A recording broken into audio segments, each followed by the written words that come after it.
Baik, terima kasih Pak Captain Jenry yang sudah menyampaikan presentasi dilihat dari tiga aspek ya, baik sejarah maupun di kekinian dan itu juga manfaat untuk ke depan seperti apa. Nah, mungkin yang ingin menjadi pertanyaan begini Pak. Tadi sudah disebutkan bahwa apakah AI ini musuh atau kawan atau lawan begitu ya? Kawan atau lawan. Nah, yang ada sekarang ini terbersit dalam pikiran. Jadi begini, Pak. Eh, Pisau yang sama ketika berada di tangan yang berbeda akan menentukan pisau itu digunakan untuk apa. Jadi kalau pisau itu ada di tangan tukang roti, dia hanya untuk gunakan sebagai roti. Tetapi kalau misalnya dia sebagai pisau yang sama dan ada di tangan killer, man, maka dia akan digunakan untuk sebagai pelaku ya, gitu, pelaku kejahatan. It depends on whose hands, right? Oke. Nah, jadi sekarang menjadi pertanyaan begini, Pak. AI yang ada, apakah itu sangat eh, sangat eh, apa ya? Sangat berguna untuk orang-orang percaya? Silakan, Pak. Oke, untuk kegunaannya bagi orang percaya, seperti kita referensi ke Kitab Wahyu, bahwa seperti yang Pak Johan tadi sampaikan tentang kemurnian, jadi kejujuran. Kalau Pak Walda ngomong tadi tentang depend on who is using terhadap siapa. Kalau sebagai orang Kristen, referensinya seperti yang saya sudah sebutkan tadi, kita harus menggunakan dengan kecerdasan roh. Karena melalui kecerdasan spiritual, kita dituntun karena roh itu sebagai parakletos.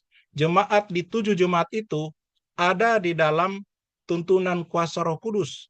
Karena mereka sudah dibimbing, apalagi para rasul, kemudian Yohanes juga yang melihat itu sangat bersyukur karena walaupun kitab Wahyu itu merupakan simbol, tetapi dari situ kita boleh melihat AI ini sangat dalam tanda kutip berbahaya jika berada di tangan yang salah.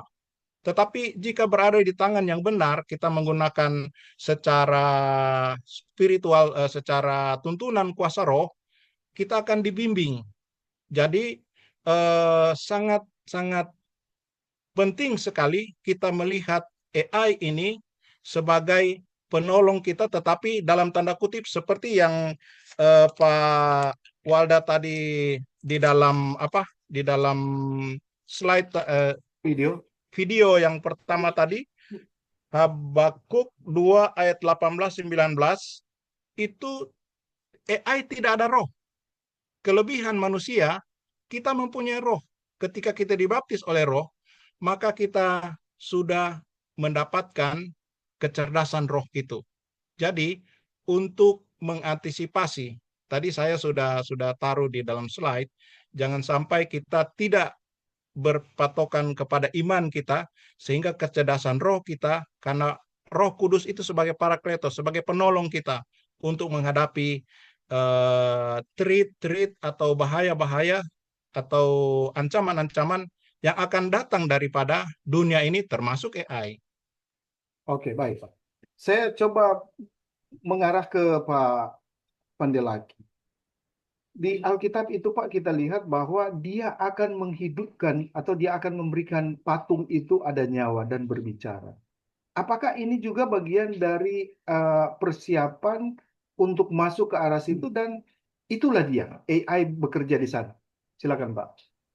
Ya, saya lihat yang Pak Jendri uraikan itu fakta yang ada memang sekarang dan apa yang akan terjadi pada masa yang dituturkan oleh Kitab Wahyu itu memang infrastrukturnya dari masa kini tentunya semakin mendekat saya lihat.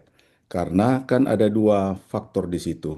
Secara itu yang persisnya ayat yang disebutkan Pak Walda itu Wahyu 13 ayat 15. dan kepadanya diberikan kuasa untuk memberikan nyawa. Jadi nabi palsu memberikan nyawa kepada patung binatang itu sehingga patung binatang itu berbicara juga dan bertindak begitu rupa sehingga semua orang yang tidak menyembah patung binatang itu dibunuh. Nah, jadi memang di sini perpaduan antara hardware dan software. Nah, jadi ini mesin, ya kan? Mekanismenya sudah sedemikian rupa canggihnya seperti yang dijelaskan oleh Pak Jenry. Di tahap terakhir itu God's like AI ya, gitu ya. Sudah mirip-mirip bisa menciptakan sesuatu ya, yang barangkali manusia tidak bisa, AI ini nanti bisa. Hmm. Ya artinya ada yang diinginkan oleh manusia, tidak bisa dibuat manusia, dia akan menggunakan AI ini untuk bisa melakukannya. Dan nah, saya kira arahnya memang sudah ke sana ini. Kita tidak bisa lagi mengatakan bahwa, oh, kitab Wahyu ini masih merupakan teka-teki yang tidak bisa kita tebak.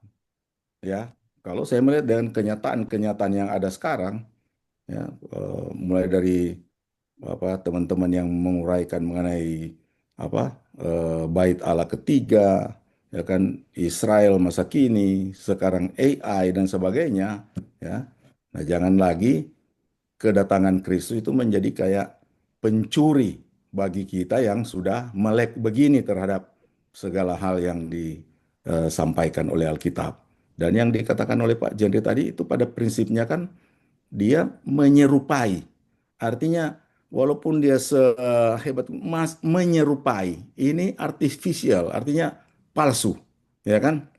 Sesuatu yang buatan, tidak sebenarnya. Dan begitulah yang digambarkan oleh kitab Wahyu. Jadi persis sekali kenyataan yang saya pelajari dari kitab Wahyu persis seperti yang diuraikan oleh Pak Jenry. Pas sekali itu, ya.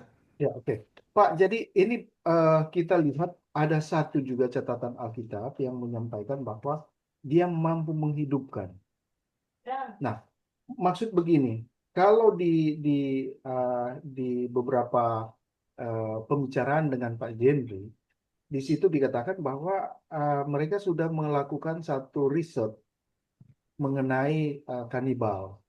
Jadi bagaimana seorang yang pelaku kanibal itu makan daging sesama manusia dan kemudian emosinya direkam dan kemudian itu dipasangkan ke AI. Silakan Pak Jendri, mungkin sedikit Pak Yohan kita ke Pak Jendri dulu. Seperti apa yang mereka impikan dari research terhadap perasaan orang yang ketika itu mereka coba ambil dari sampel adalah kanibal. Silakan Pak. Siapa Ya, ini? itu seharusnya tidak boleh kita karena ini rahasia mereka. Jadi semua yang ada di dalam AI itu mereka ekstrak. Jadi seperti saya sebutkan saja ChatGPT, kemudian DeepSeek, dan tadi saya sudah kasih itu semua. Nah, mereka itu caranya mereka mengupload semua ke dalam satu database yang besar. Kalau di Amerika di Illinois, kalau di Cina saya tidak tahu, tapi banyak dulu ketika DeepSeek di launch eh, di apa dimunculkan, banyak yang pergi ke desa di mana DeepSeek ditemukan itu. Karena mereka ingin tahu kemungkinan besar melihat database, tetapi tidak dibukakan. Karena itu adalah rahasia perusahaan. Bagaimana mereka mengekstrak baik gambar, suara-suara, kemudian itu dimasuk di dalam satu database. Sehingga ketika dan algoritmanya itu tepat. Dia menggunakan sandi-sandi, angka-angka seperti HTTP, kemudian garis miring, itu algoritma yang memang mereka sudah pasangkan. Sehingga kita bertanya, apa saja mereka akan muncul. Mereka munculkan. Itu kerja daripada AI, kerja daripada internet. yang bergabung semua begitu kompleks. Nah, supaya mereka boleh memuaskan apa yang diinginkan oleh manusia, mereka mengumpulkan semua pertanyaan yang ada. Sekarang aja Pak, kalau kita mau bertanya tentang khotbah, Bapak klik aja misalnya di chat GPT. Jangan ke DeepSeek, karena DeepSeek itu kadang-kadang error, dia tidak mengeluarkan Tuhan Yesus kadang-kadang. Nah, kalau kita mau buat khotbah misalnya dari Wahyu 3, Wahyu 2, kita tinggal ketik, tolong buat khotbah Wahyu 3 atau Wahyu 2, kemudian dengan referensi atau konkordansi Alkitab, ditambah ilustrasi. Maka algoritmanya itu akan dimunculkan. Kita tinggal pilih khotbah yang mana. Bahkan Grok, sekarang ini ada Grok 4, level 4. Grok itu dia lebih detail lagi. Tetapi jangan kita berpatokan di situ, karena itu adalah ekstrak yang dia tarik dengan algoritma yang ada, semua muncul, linknya semua muncul. Jadi kalau kita mau khotbah, sekarang ini gampang. Tinggal klik aja di AI. Sekarang Bapak boleh coba. Nanti akan muncul semua, karena dia tarik itu dari database yang sudah disimpan. Nah, saat ini informasi, kalau mereka sekarang para teolog dan ahli-ahli AI itu, mereka sedang membuat, karena banyak teolog sekarang hanya berkutat pada teks AI. Mereka mencampur sekarang arkeolog dengan para teolog untuk membuat AI yang bukan cuma teks, tetapi dapat berkata-kata seperti Grok sekarang. Jadi, robot humanoid, ketika kita berinteraksi dengan dia, sangat jujur, sangat murni, seperti kitab Wahyu yang dikatakan oleh Pak. Itu adalah pangsa pasar yang sangat menarik orang-orang beriman. Karena apa? Dibandingkan dengan orang-orang beriman yang ada, robot AI itu lebih jujur menurut eh, menurut AI juga. Nah, mari kita bandingkan. Pernah Elon mengatakan bahwa AI ini nuklir, lebih berbahaya daripada nuklir. Karena apa? Kalau kita mengumpulkan 5 orang, maka akan terjadi error 6. Tetapi kalau kita mengumpulkan AI atau robot AI untuk berdiskusi, dia akan multiply. Dia akan menjadi 25, 100, bahkan billion. Itu kelemahan manusia. Nah, sekarang dengan pertanyaan Bapak tadi, memang mereka mengumpulkan semua database, bahkan jenis-jenis binatang, jenis-jenis perasaan, jenis-jenis itu dipertanyakan kepada semua negara dan mereka download ke dalam database mereka. Sehingga apapun yang kita tanyakan akan muncul. Tetapi ada error juga, namanya buatan manusia, bukan buatan Tuhan. Jadi hati-hati. Saya kira itu, Pak. Baik, terima kasih Pak Jen. Kita sudah ada di sesi tanya jawab dan saya mempersilahkan untuk pertama ini Pak Sem Balubun. Silakan Pak Semi. Sesudah Pak Semi, Pak Prof. Kosani dan ketiga Pak Joni Pabisa. Silakan Pak Jen. Baik. Sebentar. Terima kasih Pak Walda, Pak Johan, dan juga Pak Jendri, paparannya yang menarik. Saya mohon maaf karena tadi saya tidak mengikutinya secara utuh. Paparan Pak Johan juga pendek karena ada undangan dan saya buru-buru cepat pulang untuk bisa hadir. Saya mungkin tertarik untuk mendapatkan pandangan dari Pak Jendri dan juga Pak Johan tentang Wahyu yang juga dituliskan oleh Yohanes tentang patung yang berbicara, ya. Apakah patung yang berbicara ini sebenarnya Rasul Paulus itu mungkin melihat AI, ya, robot, ya mungkin Sophia yang dilihat. yang berbicara sedemikian rupa sehingga orang jadi takjub. Ada orang menyembah tidak harus dia bersembahyang, tetapi dia mungkin luar biasa, ini super cerdas nih orang. Itu bagian dari pujian sembah sebenarnya dalam konteks tertentu. Saya kira itu aja, Pak Henry dan Pak Johan, mungkin ada pandangan dari situ. Terima kasih, Pak. Oke, saya pikir ini tanggapan Pak ya, tanggapan yang Ya, ya, ya, ya. tidak dalam bentuk pertanyaan. Tapi kalau ada yang mau menanggapi, Pak Pandilaki atau Pak Jendri, silakan. Mungkin ke Pak Jendri dulu, silakan Pak.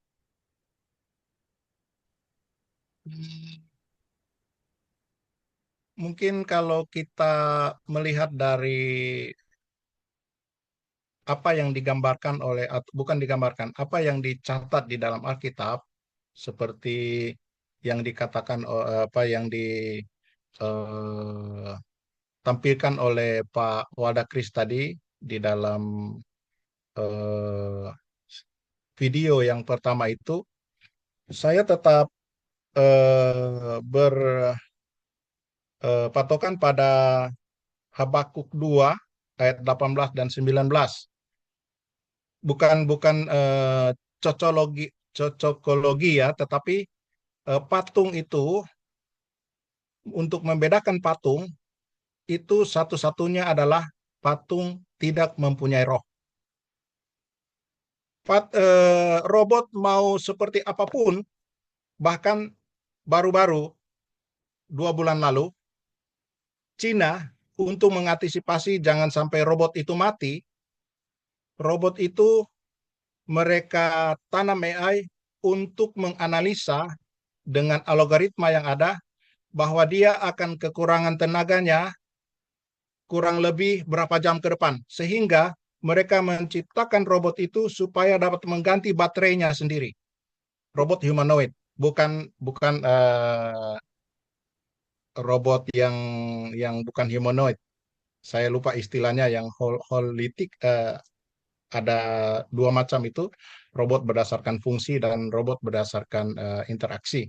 Nah, eh, satu-satunya hal yang membedakan antara manusia dengan robot adalah adanya kecerdasan roh, adanya kuasa Roh Kudus. Robot, untung mereka tidak membaptis robot. Seandainya robot itu dibaptis, saya tidak tahu apakah Roh Kudus akan masuk ke situ. Karena dari sejak kejadian, manusia ini adalah imago Dei. Di dalam Kejadian 1 ayat 7, bahwa kita ini segambar dengan rupa Allah. Jadi imago Dei, bukan humanoid. Saya kira tetap kita mengatakan bahwa robot itu adalah patung, karena dia yang membedakan robot tidak mempunyai roh. Saya kira itu. Mau Baik, dia mau berkata, beraksi seperti mungkin referensinya boleh membaca bukunya si Yuval Noah Harari tentang eh, eh, saya lupa judulnya, nanti sebentar mungkin saya boleh ingat. Itu tentang Allah, manusia seperti Allah, dan itu yang digambarkan dari itu yang ditawarkan oleh si pembohong iblis dari awal, ya, dari awal. Itu yang ditawarkan oleh iblis, bahwa ketika kamu makan buah, kamu tidak akan mati, tetapi kamu akan menjadi seperti Allah. Nah, itu yang ditulis oleh Yuval Noah Harari di dalam bukunya Homo Deus, saya ingat. Jadi, buku Homo Deus mengatakan bahwa seperti manusia itu akan seperti Allah, dan dia akan menyeret sepertiga yang dikatakan oleh Pak Johan tadi. Saya kira itu untuk membedakan apa manusia dengan robot, dengan patung, hanya satu. Itu Habakuk 2 ayat 18 dan 19. Nanti embel-embelnya, konkordasinya, dia tidak dibaptis dan sebagainya. Saya kira itu. baik, terima kasih Pak. Jadi ini untuk membedakan antara ciptaan manusia dan ciptaan ilahi gitu ya. Yes. Oke, sebelum saya tahan dulu Pak Dr. Joni. Sebelum saya ke Prof, saya ke Pak Pandelaki dulu. Apakah mau menanggapi apa yang tadi disampaikan Pak Sen? Silakan Pak. Ya, eh, memang di sini Wahyu 13 ayat 15 itu, ya saya baca lagi ayatnya. Kepadanya diberikan kuasa untuk memberikan nyawa kepada patung binatang itu, sehingga patung binatang itu berbicara juga dan bertindak begitu Ya. rupa sehingga semuanya yang tidak menyembah patung binatang itu dibunuh. Memang walaupun seakan-akan dia sudah punya nyawa, tetap Yohanes menulis icon, ya, ikonnya di sini, ikon patung seperti yang dijelaskan oleh Pak Jendri. Benar. Nah, dan kemudian eh, ada lagi yang mirip dengan itu di pasal 13 ayat 3. Pasal 13 ayat 3. Maka tampaklah kepadaku satu dari kepala-kepalanya, ini mengenai antikristus ya, seperti kena luka yang membahayakan hidupnya, tetapi luka yang membahayakan hidupnya itu sembuh. Nah, seluruh dunia heran lalu mengikuti binatang itu. Ini banyak yang melihat di sini dia mati, kemudian hidup lagi. Jadi seakan-akan ada nyawa lagi, ya kan? Tetapi di sini Yohanes menggambarkannya luka, ya, tidak mati. Jadi bukan dia memang karena kepintarannya memalsukan, dia akan membuat sehingga si antikris ini seakan-akan mati lalu bangkit lagi. Nah, ini kan peniruan terhadap apa? Kematian dan kebangkitan Kristus. Jadi mau mati atau dia cuma luka, tetap beritanya dia mati. Nah, karena itu orang-orang heran. Sebetulnya kata heran ini bisa diartikan terpesona. Lantaran mereka terpesona dan mengatakan, siapa lagi yang bisa kayak dia? Mereka kemudian menyembah dia dan iblis. Jadi ini peniruan saja ya, artifisial. Jadi sudah benar Pak Jendri tadi, dia tetap berpegang, tidak ada kehidupan di dalamnya, ya tidak ada roh di dalamnya, hanya patung.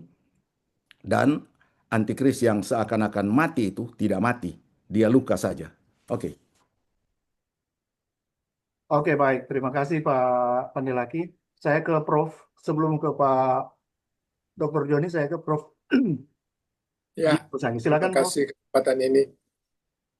Jadi penemuan teknologi yang kita lihat sekarang ini sangat membantu. Saya masih ingat dulu bersama-sama dengan Pak Yohan waktu itu, kita masih kalau khotbah atau kita kemana-mana, mesti selalu bawa concordance. Tapi sekarang kita tidak bawa lagi concordance. Bahkan kita sedang berkhotbah, ketika kita lupa ayatnya, kita langsung cari. Dan kita ketemu, kita khotbah ayat-ayat itu. Demikian. Dan apa yang disampaikan oleh Pak Jendri tadi, bahwa ada orang yang berkhotbah, dia ambil yang disusun oleh AI. Saya belum pernah begitu. Karena saya melihat juga, saya juga boleh susun pakai AI, tapi saya melihat itu beda. Karena AI itu juga yang bikin, yaitu manusia juga. Dan dia tidak seperti yang kita ketahui. Alkitab itu harus ada 3. 2 Timotius 2 ayat 15. Yang pertama yaitu belajar. Jadi kalau pakai AI berarti tidak belajar. Tidak alkitabiah. Yang kedua tidak usah malu. Saya pelajari, apa sih ini malu ini? Ya, saya temukan dalam 2 Timotius pasal 1 ayat 8. Tidak malu itu tidak malu menceritakan tentang Tuhan Yesus. Karena waktu dulu kalau berani bercerita tentang Tuhan Yesus, itu merupakan suatu hal yang memalukan. Sehingga Paulus katakan jangan malu. Kekristenan itu dulu penghinaan, sangat memalukan kalau dikatakan Kristen. Makanya tadi waktu Pak Jendri tanya, apakah semua di sini beragama Kristen? Saya bilang saya Islam. Padahal saya Kristen kalau lihat di KTP. Cuma saya bilang begitu. Karena saya tahu Kristen itu penghinaan. 11 ayat 26 pertama kali. Kisah Rasul. Itu. Dan Paulus tidak pernah mengatakan Kristen. Cuma terjemahan bahasa Indonesia dibilang Kristen. Padahal misalnya istri Kristen, 14 tahun yang lalu Kristen. Tapi kalau saya lihat di bahasa asli, tidak ada Kristen. Yang ada in Christo, in Christ, di dalam Yesus. Roma 8 ayat 1 jelas sekali. Demikianlah sekarang, tidak ada penghukuman bagi mereka yang ada di dalam Kristus. Nah, jadi kalau AI ini, seperti yang disampaikan tadi, pertama tadi bilang, tidak belajar. Yang kedua, kenapa? Dia malu. 2 Timotius 2 ayat 15. Dan yang ketiga, ortotomeo. Ortotomeo artinya membagi dengan tepat. Membedakan Petrus dan Paulus. Jika kita samakan Petrus dan Paulus, maka kebingunganlah kita. Karena Injil yang disampaikan oleh Petrus, bertobat, beri diri dibaptis, terima pengampunan dosa, terima Roh Kudus. Itu di dalam Kisah 2 ayat 38. Berbeda dengan yang disampaikan oleh Paulus. Paulus sampaikan, dengar Injil. Efesus 1 ayat 13. Apa Injil itu? Injil itu mati kubur bangkit. Petrus tidak tahu. 3 kali Tuhan Yesus katakan kepadanya mati kubur bangkit. Apa yang Petrus katakan? Kiranya dijauhkan dari apa yang akan terjadi itu. Tuhan Yesus marah, enyahlah engkau. Matius 16 ayat 21. Mengenyahlah engkau. Karena apa dia bilang? Iblis. Aduh, kasihan Petrus dibilang iblis. Karena Petrus tidak mengerti mati kubur bangkit itu. Nanti yang tahu mati kubur bangkit, yaitu Paulus. Nah, sekarang kalau kita perhatikan apa yang ditulis oleh Paulus, mulai dari kitab Roma sampai Filemon, saya cari-cari di mana posisi AI ini di dalam apa yang disampaikan oleh Paulus. Tapi ya, kenyataan saya hidup di era AI ini. Tapi ketika saya bandingkan dengan apa yang ditulis oleh Paulus, mungkin saya belum temukan.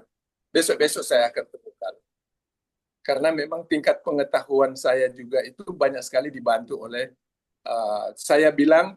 dia bilang tadi Penatua Yohan Pandelaki, tapi saya bilang pendeta Yohan Pandelaki. Itu sampai Pak Walda selalu panggil dia pendeta. Karena saya tidak pernah sebut dia Penatua. Itu. Jadi kita di sini ya bebaskanlah sebenarnya supaya memecahkan daripada ketegangan kita terlalu serius. Kita ya sedu-sedu sedikit ya. Jadi itu yang saya lihat bahwa kalau saya perhatikan ternyata Petrus dengan Paulus itu beda karena apa? Seluruh isi Alkitab, 2 Timotius pasal 3 ayat 16, seluruh Alkitab berguna untuk satu, mengajar, mendidik, merubah kelakuan, membawa pada kebenaran. Tapi kalau Paulus, itu kalau bahasa Inggris jelas, to us dengan for us. Ketik di Google, tanya ke Google, what is the difference between for and to? Google jawab, for itu untuk pelajaran, to itu untuk ditaati. Saya juga baru mengerti. Oh, ternyata Roma sampai Filemon untuk kita taati. Doktrin ada di situ.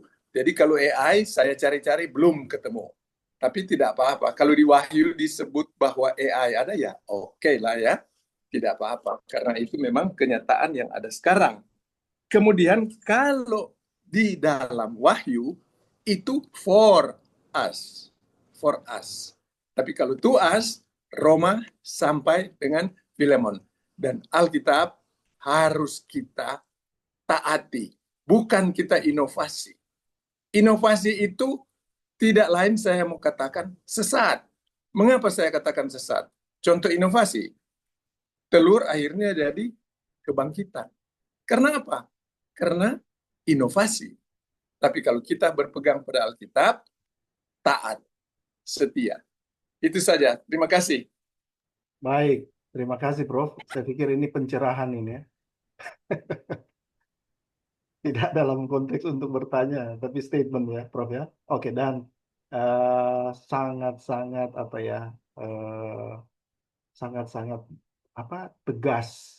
Dan saya melihat bahwa itulah kekhususan dari Alkitab itu, dia tidak ke kiri, tidak ke kanan, tetapi berada pada posisi yang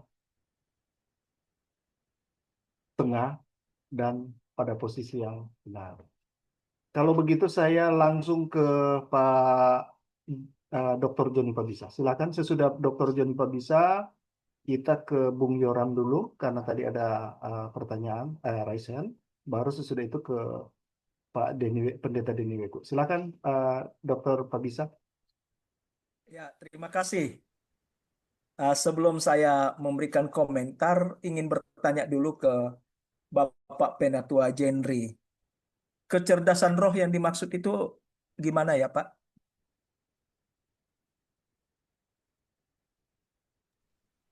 Kecerdasan roh itu yaitu orang yang sudah tentunya dibaptis, kemudian orang yang saya ada satu slide tentang kecerdasan roh. Mungkin nanti saya akan kirim ke Bapak karena ada banyak ayat Alkitab yang saya tidak apa, yang tidak saya tidak hafal. Tapi kita boleh melihat tanda-tandanya orang-orang yang dikaruniai oleh Roh Kudus, karunia roh, itu orang yang memiliki kecerdasan roh. Ayatnya saya lupa di Korintus itu, yaitu orang yang sudah percaya sama Tuhan Yesus, kemudian orang yang dipilih dari semula oleh Tuhan Yesus, oleh Allah untuk diselamatkan. Juga orang-orang yang disebutkan di dalam Galatia yang memiliki buah-buah roh. Tentunya orang itu yang memiliki kecerdasan roh. Kemudian orang yang eh, dengan seperti yang dikatakan oleh Pak Profesor tadi bahwa dia tidak malu, itu orang yang memiliki kecerdasan roh. Kemudian orang yang berani mengaku dengan mulut di dalam Roma 10 ayat 9, dengan mulut dia mengaku dan dalam hati dia percaya. Nah, kemudian di dalam kehidupannya sehari-hari kita boleh melihat buahnya. Itu orang yang memiliki kecerdasan roh. Dan di dalam mengambil keputusan, dia selalu dituntun oleh kuasa Roh Kudus, di mana ada satu kedamaian, ada satu sukacita, walaupun di dalam kehidupan sehari-hari mengalami banyak tekanan, mengalami banyak tantangan, tapi dia membuat tantangan itu sebagai enjoyable challenge, sebagai satu tantangan yang mengasihkan, karena dia kalau jatuh dia tidak tergeletak, karena ada kecerdasan roh di dalam kehidupannya. Dan ketika orang melihat, dia kelihatannya menderita. Tetapi di dalam dirinya ada satu kekuatan iman. Karena dia mempunyai kuasa roh sebagai parakletos di dalam kehidupannya. Saya kira itu Oke, Pak. yang disebut dengan kecerdasan roh. Mungkin bisa diberi ketegasan, Pak, roh itu adalah roh manusia atau roh kudus, Pak ya? Roh Kudus. Kalau kita berbicara tentang Jadi parakletos, tentunya Roh Kudus. kecerdasan roh kudus. Roh kudus itu kan super cerdas, Pak. Dia kan Allah. Yes. Jadi kalau kecerdasan Allah yang kita miliki, gimana menjelaskannya ya Pak ya? Roh Kudus itu tidak perlu kita buat cerdas Pak. Karena memang dia sudah super cerdas. Karena dia adalah Allah Pak. Itu barangkali menjadi catatan penting. Kalau kemudian dikatakan sebagai roh manusia, nanti barangkali bisa bicara dengan Pak Posangi, dengan 3 unsur yang kita miliki itu. Gitu Pak ya, otak, kemudian hati, dan tubuh ini. Di mana posisi cerdas itu? Oke Pak, saya ingin memberikan informasi bahwa OpenAI itu sudah di versi 5 Pak, ChatGPT 5 sekarang. Jadi 5 itu adalah unggulan, lalu kemudian ada 5 untuk berpikir, dan kemudian ada 5 untuk pro. Jadi per hari kemarin sudah berkembang luar biasa. Itu satu.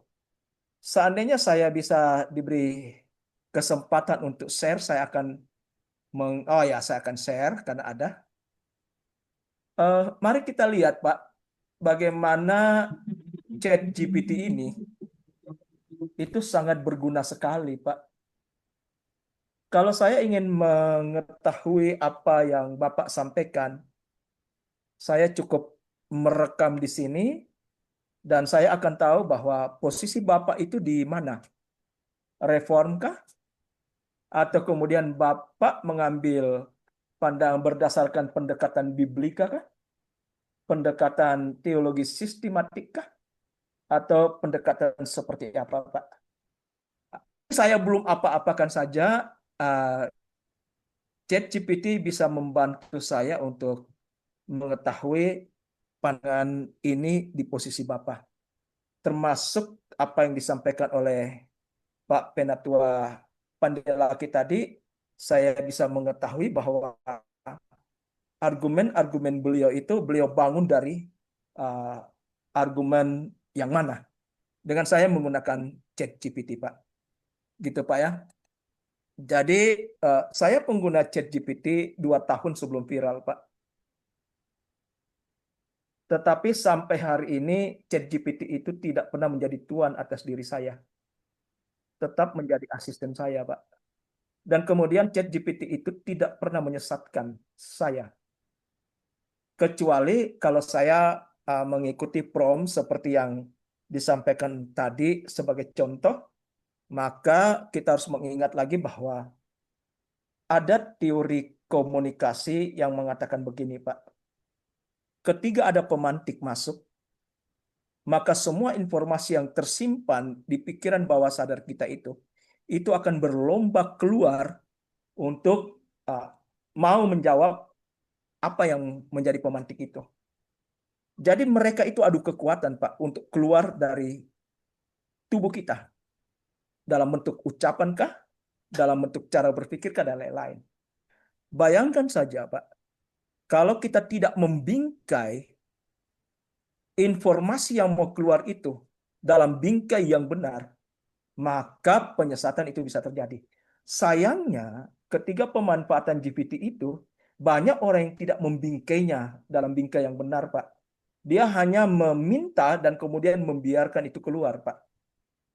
Gitu. Sehingga demikian, kalau kita tidak cermat, kita tidak belajar Alkitab, yang tadi kemudian dikatakan belajar secara dispensasional, dan dispensasional pun itu saya harus tanyakan, dispensasional yang mana? Dispensasional Kopenan kah? Dispensasional berdasarkan Kisah Rasul 2 kah? Dispensasional progresif kah? Dispensasional ultra kah? Dispensasional moderat kah? Itu semua berbeda, Pak. Termasuk dispensasional mid-acts. Gitu. Kisah 9 atau kisah 13. Kita berada di lensa mana gitu.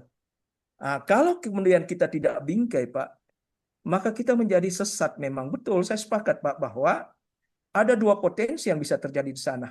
Kita mendapatkan informasi yang tepat atau kita mendapatkan informasi yang menyesatkan. Kalau kita terlalu percaya pada ChatGPT tanpa modal belajar yang tepat, maka kita akan seringkali kita akan mendapatkan informasi yang sesat, apalagi kita tidak membingkai. Gitu. Jadi kerja ChatGPT supaya kita menjadi benar, satu, kita harus customize. Yang kedua, kita betul-betul harus membingkai apa yang kita inginkan itu dalam pikiran dan apa maunya kita. Saya selalu membingkainya, Pak, dalam lensa dispensational theology mid-acts. Karena itu saya ada di situ, Pak. Tapi seringkali juga saya menggunakan fasilitas tadi untuk mengetahui bagaimana reform berpendapat tentang case itu, bagaimana biblika berpendapat tentang case itu, Modi berpendapat tentang case itu, dan seterusnya. Dan semua saya bisa lakukan dengan ChatGPT, Pak. Hampir semua fasilitas termasuk di Google itu sudah menggunakan teknologi AI. Walaupun dia tidak menyebut dirinya AI, tapi sudah menggunakan teknologi AI. Sampai hari ini saya merasa tidak tersesat dengan itu. Ya, bahkan kalau mau betul yang Narsum tadi katakan bahwa kalau mau lihat jawaban yang jujur, itu sebenarnya ada pada AI. Tidak ada kepentingan dia, Pak. Gitu ya.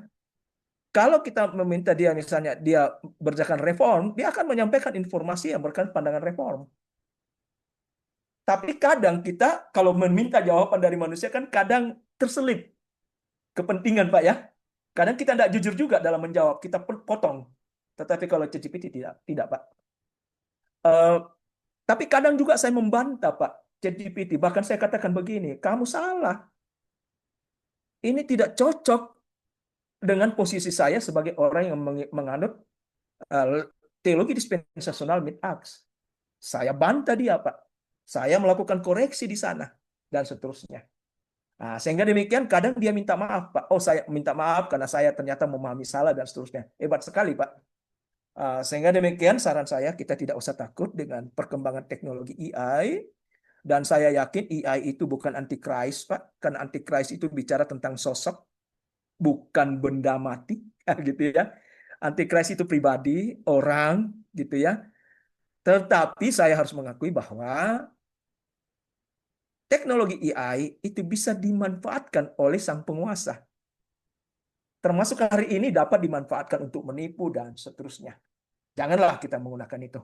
Mari kita mendapatkan manfaat. Saya punya referensi, Pak. Kebetulan kerja bareng disertasi teologi. Di sana bicara tentang bagaimana teknologi itu. Dan saya cukup kaget sekali ketika kami membedah. Ternyata banyak sekali manfaatnya. Misalnya untuk pastoral, Pak.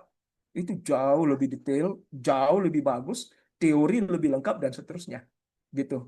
Kemudian terkait dengan case-case tertentu, itu kita bisa dapat mengevaluasi juga apa yang kita lakukan, itu juga sangat baik. Dalam ilmu kesehatan, Pak, ketika dokter hanya bicara A, teknologi AI bisa menyampaikan sampai Z, Pak. Gitu. Nah, sehingga demikian kita bisa tahu. Jadi tidak usah khawatirlah dengan teknologi AI. Betul yang Pak Jendri katakan, bahwa jikalau kita memanfaatkannya, ya tergantung pemanfaatnya, Pak ya. Nah, kebetulan mungkin karena saya orang yang sudah lahir baru, Pak. Gitu. Saya agak bingung tadi, memang ketika Bapak mengatakan cerdas roh ya, saya sudah menduga bahwa ini mungkin dimaksud dengan Roh Kudus ini. Sementara Roh Kudus itu tidak perlu kita sanksikan kecerdasannya, gitu kan? Tetapi saya ingin meyakinkan bahwa kita tidak perlu dibaptis, Pak, untuk cerdas roh. Nggak perlu dibaptis, Pak. Kita juga tidak perlu punya kemampuan melihat dan seterusnya untuk cerdas roh. Dalam tanda kutip cerdas rohnya. Kita cukup seperti yang Pak Jendri katakan tadi. Mengakui Yesus sebagai Tuhan, menerima di dalam hati bahwa Yesus adalah juru selamat. Juru selamat itu terjadi ketika Yesus mati, dikuburkan, dan bangkit. Kalau kita menghadirkan Kristus seperti itu, Pak, maka percayalah bahwa Roh Kudus itu sudah berdiam dalam diri kita. Untuk masuk surga itu syaratnya, Pak.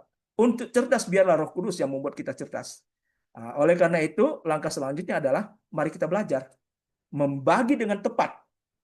Sehingga demikian kita tahu posisi setiap ayat yang kita mau pelajari, setiap case yang kita mau pelajari, dan kita tahu kebutuhan kita karena kita bisa membagi dengan tepat. Kita tidak mengacaukan Injil Kerajaan dan Injil Kasih Karunia. Kita tidak mengacaukan tuntutan hukum Taurat dengan tuntutan di masa anugerah seperti sekarang. Itu barangkali yang konsep cerdas yang lebih tepat. Karena memang Roh Kudus memberikan iluminasi pencerahan pada kita. Silakan digunakan teknologi AI, Pak. Hari ini pun kita main Zoom itu teknologi AI, Pak. Ya, terima kasih. Tuhan Yesus memberkati. Baik, terima kasih Pak Dr. Joni. Jadi Pak Walda, ya, boleh saya sebelum Pak Boy. baca 3 ayat untuk Oh. memperkaya diskusi mereka berdua ini. Oke, silakan, Ya. silakan. 3 ayat dari 1 Korintus 2 ayat 14 sampai 16. 1 Korintus 2 ayat 14 sampai 16. Silakan nanti dalami ya. Tidak sekarang tentu dalami. Saya cuma mau baca saja. Bunyinya begini, tetapi manusia duniawi tidak menerima apa yang berasal dari Roh Allah. Karena hal itu baginya adalah suatu kebodohan, dan ia tidak dapat memahaminya, sebab hal itu hanya dapat dinilai secara rohani. Tetapi manusia rohani menilai segala sesuatu, tetapi ia sendiri tidak dinilai oleh orang lain. Sebab siapakah yang mengetahui pikiran Tuhan sehingga ia dapat menasihati dia. Tetapi, nah ini barangkali perlu kita cermati benar-benar kalimat berikut ini.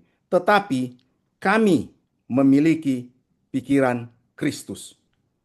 Nah, saya tidak tahu apa yang dimaksud dengan eh, cerdas rohani oleh Pak Jendri, tetapi siapa tahu ayat-ayat ini bisa memberi kepada kita sedikit terang. Oke. Baik, terima kasih Pak Pandelaki yang sudah menambahkan. Em, Kalau dikatakan bahwa cerdas rohani atau spiritual intelligence ya, mungkin sorry. Yang saya maksud di sini begini Pak, banyak orang-orang juga ateis yang mereka memiliki kecerdasan, ya kan, secara berpikir, spiritual mereka apa eh, dari beberapa orang yang bisa dicatat dari kehidupan mereka, mereka juga menyatakan bahwa mereka mampu untuk eh, memiliki apa ya, memiliki pengertian-pengertian bahkan eh, tanggapan-tanggapan terhadap persoalan-persoalan dan mereka cukup sangat wise untuk menghadapi itu. Tetapi apakah mereka orang percaya? Tidak. Orang-orang dari Yahudi juga sendiri kan, apakah mereka orang percaya? Seperti misalnya Mark Zuckerberg, George Soros dan sebagainya. Oke, kita tidak ke situ, tetapi yang maksudnya Pak Pandelaki tadi ingin menambahkan bahwa apa yang dimaksud dengan pikiran Kristus, begitu Pak ya? Ya, ini menjadi satu pertanyaan untuk melengkapi diskusi kita antara Pak Jendri dan Pak Bisa. Oke, kita tinggalkan itu. Saya ke Pak Denny Weku dulu. Silakan Pendeta Denny. Pak Denny.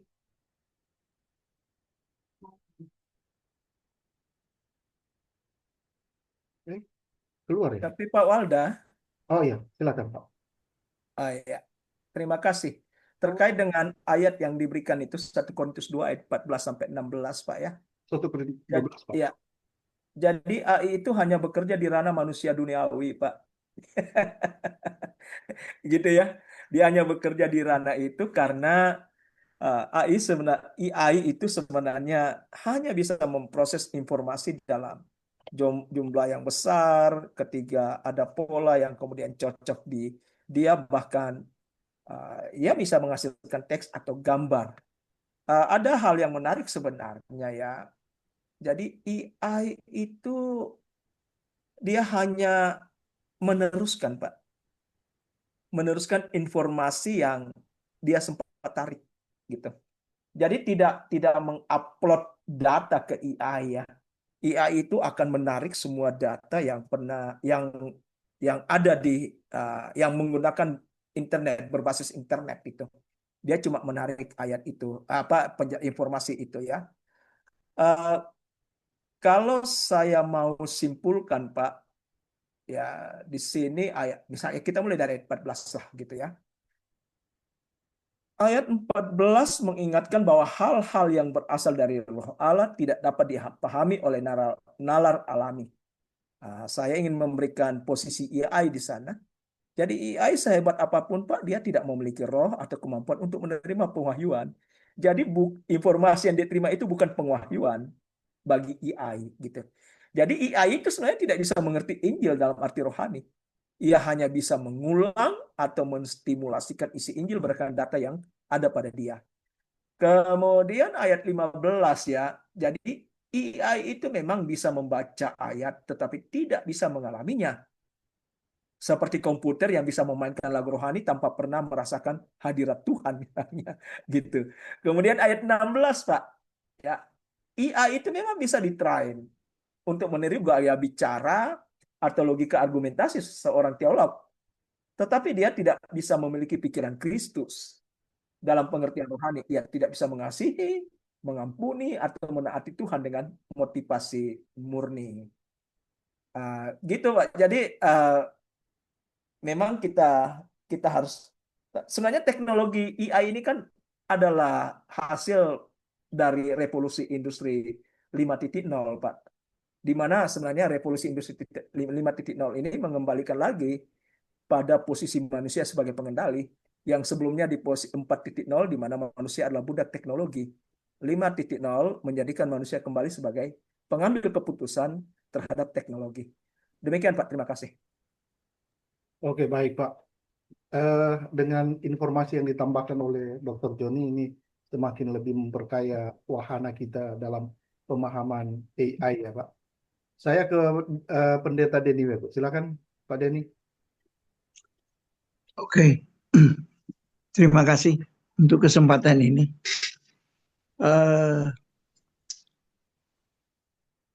Saya sebenarnya ada yang saya mau sampaikan, tapi karena pembahasannya dia berkembang ini, saya langsung supaya jangan saya lupa lagi.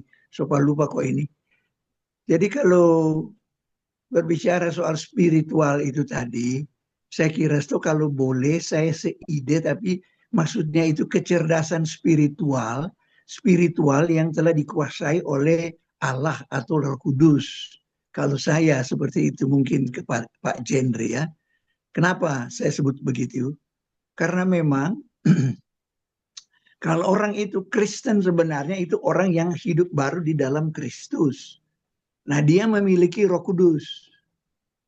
Roh Kudus dengan roh dia itu menyatu mereka.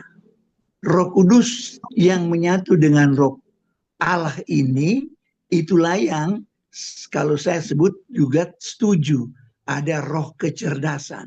Nah, roh kecerdasan manusia yang telah dikuasai oleh Roh Kudus. Nah, sehingga kita di dalam segala sesuatu kita menanggapi, maka kita akan melihat selalu dari perspektif yaitu Alkitab yang adalah dasarnya. Nah, dan itu yang merupakan satu kecerdasan yang melampaui kecerdasan buatan manusia, termasuk kecerdasan yang dibuat tentang mesin itu. Ya, mesin yang dibuat cerdas itu artificial intelligence itu. Jadi kita itu lebih. Kenapa kita lebih? Karena kita manusia. Nah, sebenarnya bahaya paling ujung daripada artificial intelligence itu adalah yang saya sebut dengan dehumanisasi atau dehuman. Jadi kemanusiaan itu mau diganti dengan artificial itu. Nah, di situ bagi kita itu kita tidak cerdas kalau kita mengikuti cara berpikir dan seterusnya itu. Karena ini sama dengan nanti akan menciptakan cloning itu dia dalam rekayasa genetik itu dia engineering genetik itu dia akan sampai ke situ.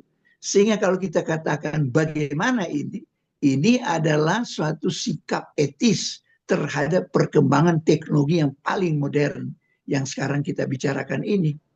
Nah, saya menggunakan ini yang sebelum orang kenal IA, saya sudah menggunakan ini mulai akhir tahun 1900.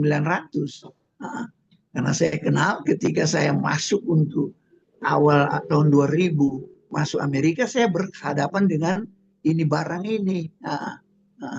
Jadi saya kenal dari waktu itu. Mau informasi ambil saja dari situ. Termasuk saya diberikan, saya tidak tahu mengapa mereka tahu saya, lalu diberikan saya satu khusus yang boleh mengetahui semua orang yang ada di Amerika.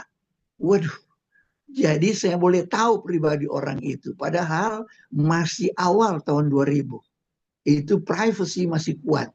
Tapi orang ini bekas penjara dan ini pernah ini, itu ada pada saya. Saya boleh ambil orang itu punya data.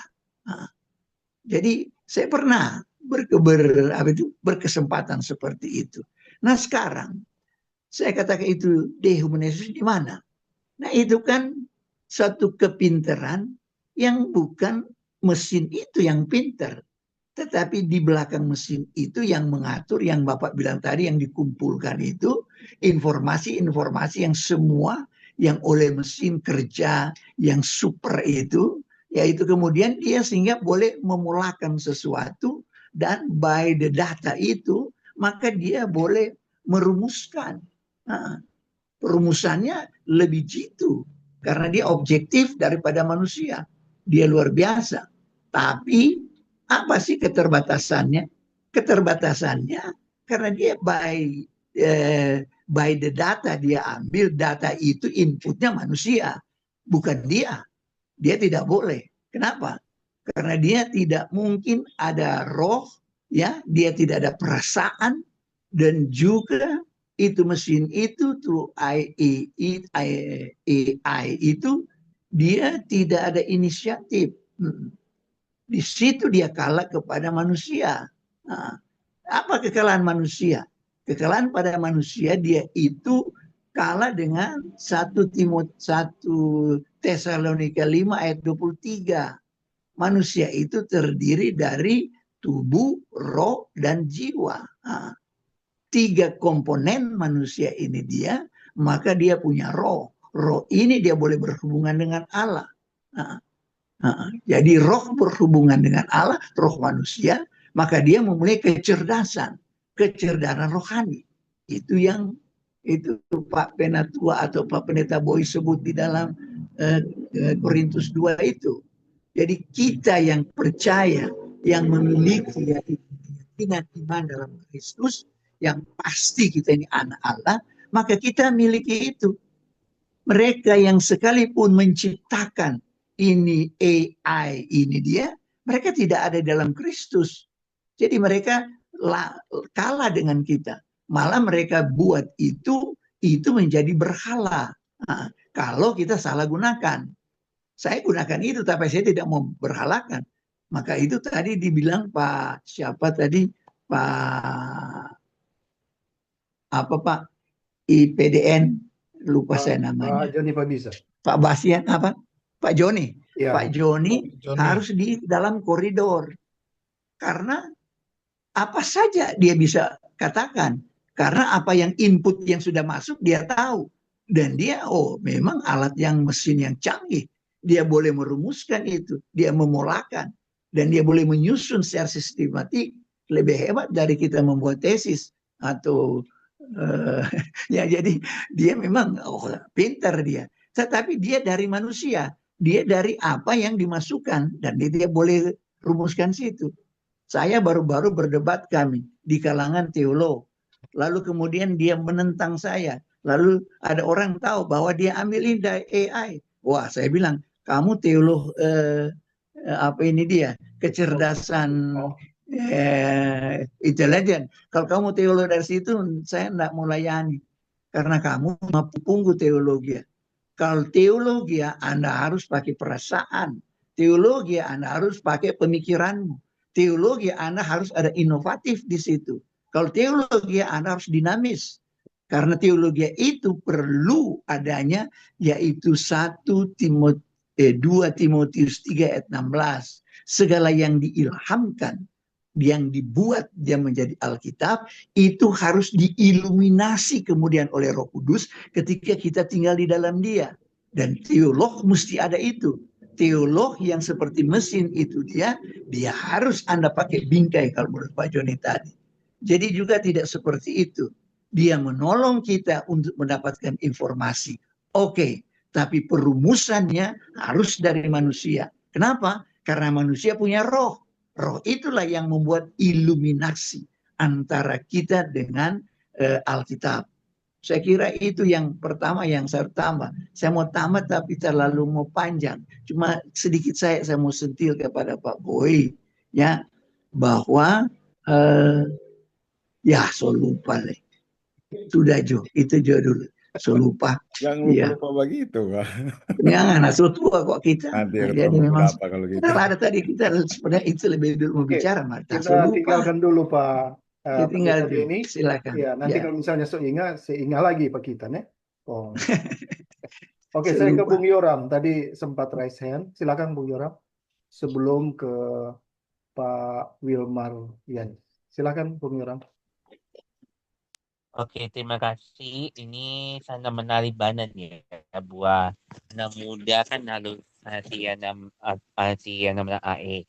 Nah, tentu saja AE adalah alat, bukanlah zaman. AE tidak lebih berbahaya daripada kajian Alkitab yang dibutuhkan individu adalah persekutuan dengan Roh Kudus. Tetap selalu dengan Roh Kudus agar dapat menarik apa yang diberikan AI atau para cendekiawan kalau menurut aku pribadi. Tapi boleh bertanya, kan anak muda kan fokusnya itu kan tentang AI, bukan yang namanya pelayanan gitu. Hati-hati ya namanya sup kacang merah. Nah, kebanyakan orang Kristen bertanya tentang AI, kecerdasan buatan, dan meminta Iya. bantuan alih-alih Roh Kudus. Apakah menurut kita kekristenan akan bertahan di era AI, kecerdasan buatan tersebut? Itu aja. Terima kasih. Silakan mungkin ini ke Pak Jendri. Silakan Pak.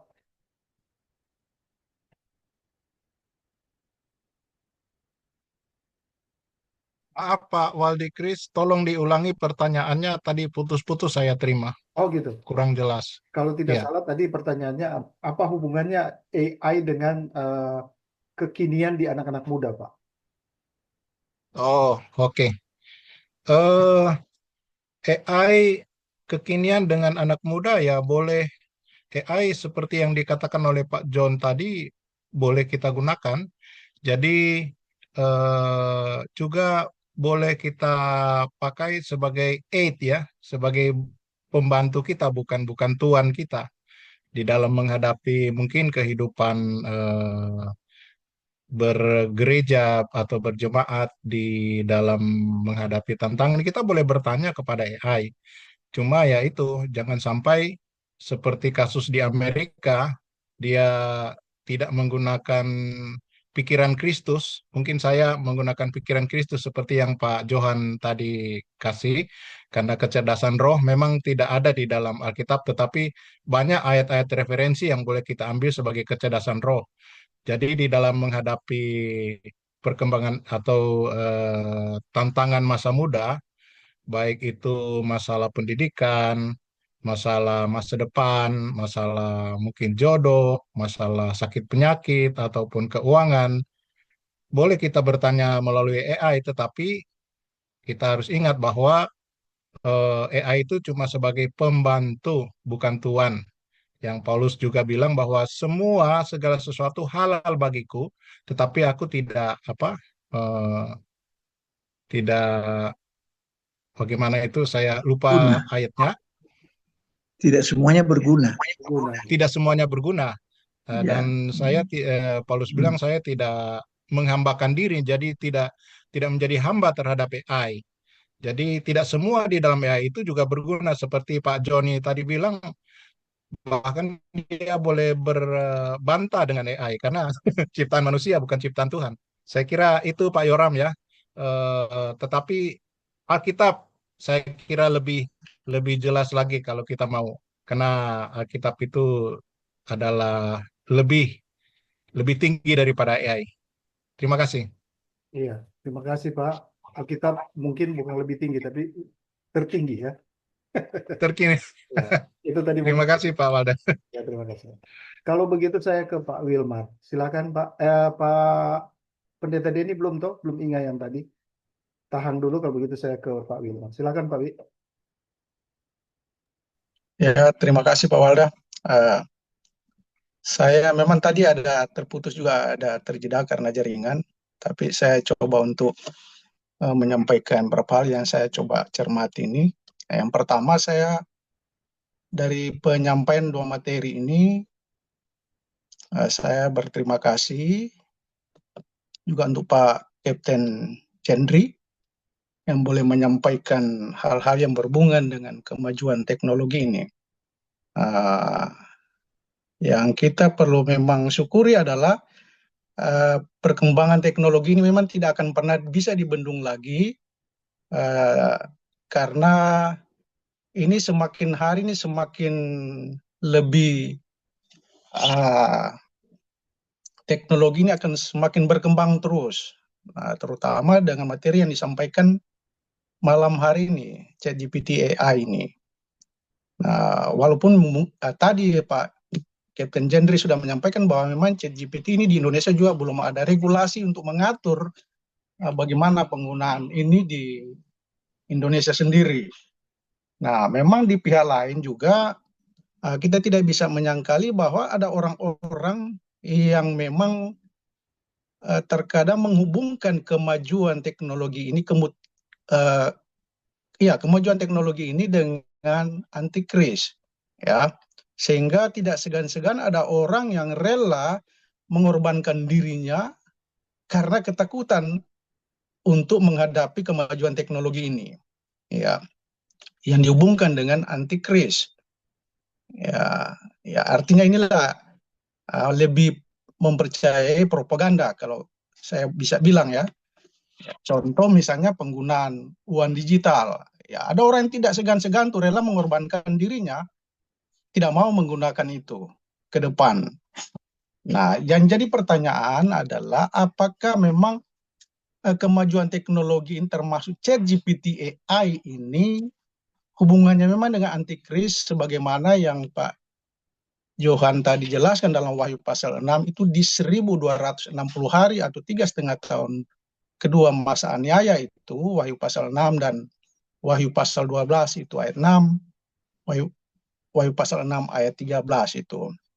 Nah, apakah memang ada hubungannya ke situ di masa 1260 hari itu? Ya. Nah, yang kedua, ini mungkin bisa Pak Jendri juga bisa memberikan konfirmasi penjelasan. Yang kedua, dalam Wahyu pasal 3 tadi, ya, Wahyu pasal 3 ayatnya yang ke 11, ya, kalau kita lihat dulu. Ya, aku datang segera. Ini hubungan dengan jemaat di Philadelphia, yang jemaat di mana mereka ada jemaat yang turut terhadap firman, bahkan tidak pernah menyangkali nama Yesus itu. Nah, jadi penglihatan Yohanes dia akan datang. Nah, yang menariknya di sini adalah aku datang di ayat 11 itu dalam konteks jemaat di Philadelphia yang tidak pernah menyangkali nama Yesus, yang menuruti firman Tuhan. Nah, apakah ini datang dalam konteks memang melindungi jemaat di Philadelphia ini di ayat 10 itu dari hari pencobaan itu di masa 3,5 tahun 1260 hari itu, atau seperti apa? Karena tadi saya sempat juga mendengar Pak Johan sempat menyinggung 1 Tesalonika 1 ayat 10, menyelamatkan situ dalam mengambil, ya. Jadi sehingga kita terhindar dari murka itu. Ya, terhindar dari murka. Nah, yang menarik sekali adalah 1 Tesalonika 4 ayat 10 tadi, kata datang itu sama dengan kata datang di ayat 11 Wahyu pasal 3, di mana juga Tuhan akan segera datang melindungi jemaat orang percaya yang taat firman, tidak menyangkali nama Yesus. Adalah kata kedatangan erkomai. Karena memang saya lihat di dalam Alkitab ini ada dua kedatangan yang sering Allah pakai, baik kepada 12 rasul maupun kepada Rasul Paulus. Yaitu kedatangan parousia, 1 Tesalonika 4 ayat 15, maupun kedatangan erkomai yang dipakai dalam 1 Tesalonika 5 ayat 2 yang menggambarkan kedatangan seperti pencuri. Nah, menariknya di ayat 11 Wahyu pasal 3 ini, itu adalah aku datang segera erkomai, bukan parousia. Sama dengan erkomai di 1 Tesalonika 4 ayat 1 ayat 10 tadi yang Pak Johan angkat, bahwa dia akan mengambil orang-orang percaya, orang kudus itu, sehingga tidak akan masuk di murka itu. Ya, jadi menariknya karena kata kedatangan itu adalah erkomai, bukan parousia. Nah, Pak Wi, bagaimana pandangan Pak mohon maaf ini. Johan? Mungkin kalau ada pertanyaan, mengingat waktu kita sudah hampir selesai. Kalau ada, make it simple maksudnya, bikin sederhana pertanyaan. Silakan, Pak. Ya, jadi sederhananya adalah apakah Yesus datang di ayat 11 dalam konteks jemaat di Philadelphia yang turut firman tidak pernah menyangkal Yesus, apakah itu datang memang mengangkat atau dia datang ke bumi? Karena parousia dengan erkomai ini beda. Oke. Saya sudah coba memang melihat beberapa referensi dan memang beda sekali. Ada satu jurnal juga. Jadi itu saya dulu simpelnya.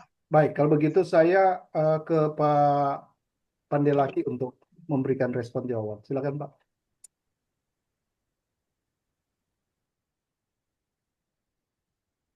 Pak Boy. Oke. Ya, baik. Terima kasih. Saya tadi membandingkan itu dengan melindungi yang di Yohanes pasal 17 ayat 15. Jadi tidak selalu ya penggunaannya itu seperti yang Pak Wilmar katakan, karena ternyata di pasal 17 ayat 15 Yohanes itu Tuhan Yesus menggunakan istilah itu untuk mereka yang diam ya di bumi dan tidak diangkat. Nah, seperti itu. Karena itu dalam doanya saya tidak meminta engkau mengangkat, ya kan? Mengangkat. Tetapi ketika Tuhan datang, dia memang menyelamatkan semuanya yang masih ada pada waktu itu. Bahkan bukan cuma mengambil mereka gini, musuhnya juga dibunuh semua, Pak. Jadi benar-benar pada waktu dia datang, memang tidak ada lagi orang yang tidak percaya, mati semua. Silakan baca pasal 19 itu. Ya kan? Tidak ada. Memang pada waktu itu ketika dia datang, memang betul-betul dia selamatkan persis sama penggunaannya dengan di 1 Tesalonika, yaitu memang menyingkirkan mereka. Ya, tidak ada lagi. Tetapi yang ada di pasal 3 ayat 10 itu mereka dilindungi ya dalam pengertian. Nah, saya tanya sekarang ke Bapak. Kalau dia mengangkat di situ, kenapa mereka harus bertarung, harus menang? Ya kan? Bagaimana bisa menang kalau tidak bertarung? Ya kan? Ini pakai logika aja. Mau pakai Reomai, mau pakai apa namanya? Apalagi Tereo di situ, silakan saja. Ya, kalau mereka tidak bertarung, apakah mereka bisa menang? Ya, mereka dibiarkan di situ agar supaya mereka bertarung dan bertarung sampai apa? Sampai mati kalau perlu. Karena itu dikatakan kalian jangan takut dengan yang apa akan kalian alami. Tetapi ketika dia sudah datang, memang mereka benar-benar luput, Pak. Luput, ya. Benar-benar dia menyingkirkan. Nah, karena itu kita lihat di pasal 7 itu, ya, di pasal 7 ada dua kelompok, ya, orang percaya. Yang pertama itu adalah 144.000, ya kan? Di mana 144.000 itu? Di bumi. Tetapi dikasih meterai, ya, dikasih meterai. Ini tidak bisa diapa-apain. Dikasih meterai Allah, ya kan? Nah, kemudian kelompok yang tidak terhitung banyaknya di ayat 9, ya kan? Jadi setelah yang 12.000 itu 144.000 itu dihitung, maka ada yang eh, tidak terhitung banyaknya. Nah, ini di mana mereka itu? Mereka sudah di surga, ya kan? Benar-benar sudah diselamatkan oleh Allah. Berada di sana mereka itu. Itu juga diangkat, Pak. Tetapi diangkat dalam pengertian di situ, nyawanya melayang, tubuhnya mati, terkubur di bumi. Itu sama itu, ya penggunaannya sama. Nah, jadi di sini memang konsepnya, karena itu memang saya selalu memperhatikan Pak Wilmar, ya. Eh, Kalau dalam apa itu eksegesis kata, ya selalu menekankan pada kata, arti kata itu. Dalam eksegesis tidak bisa cuma arti kata, tidak bisa. Itu ada di konteks mana, ya kan? Jadi sama dengan di sini. Nah, di pasal 3 ayat 10 tadi penggunaannya begitu, ya kan? Yang mirip dengan yang ada di pasal 10. Pasal 17 dari ayat 15 dari Yohanes, ya kan? Tetapi ketika Yesus sudah datang, ya, kita menggunakan kata apapun di situ, musuhnya sudah tidak ada. Ya, karena di kitab Wahyu digambarkan dalam sehari saja dia menumbangkan Babel, bukan sehari, 1 jam. 1 jam saja selesai. Nah, pada waktu itu dia kemudian sudah digambarkan di dalam pasal 14 bahwa dia nanti akan berdiri dengan apa itu dengan 144.000. Itu kan sudah digambarkan dia. Jadi dilihat ke depan Yesus nanti berdiri di Bukit Sion bersama 144.000. Mereka aman, ya kan? Yang sudah ada di surga juga aman. Ada pihak yang tidak aman. Nah, itu yang saya sebut tadi di pasal 6 ayat 11, sekitar ayat 10 atau 11, ya, yang kepada mereka dikatakan apa itu di ayat 9 kan, ayat 9 sampai 11 itu kan yang korban itu atau yang mengalami martir itu kan meminta, kapan ini pembalasannya?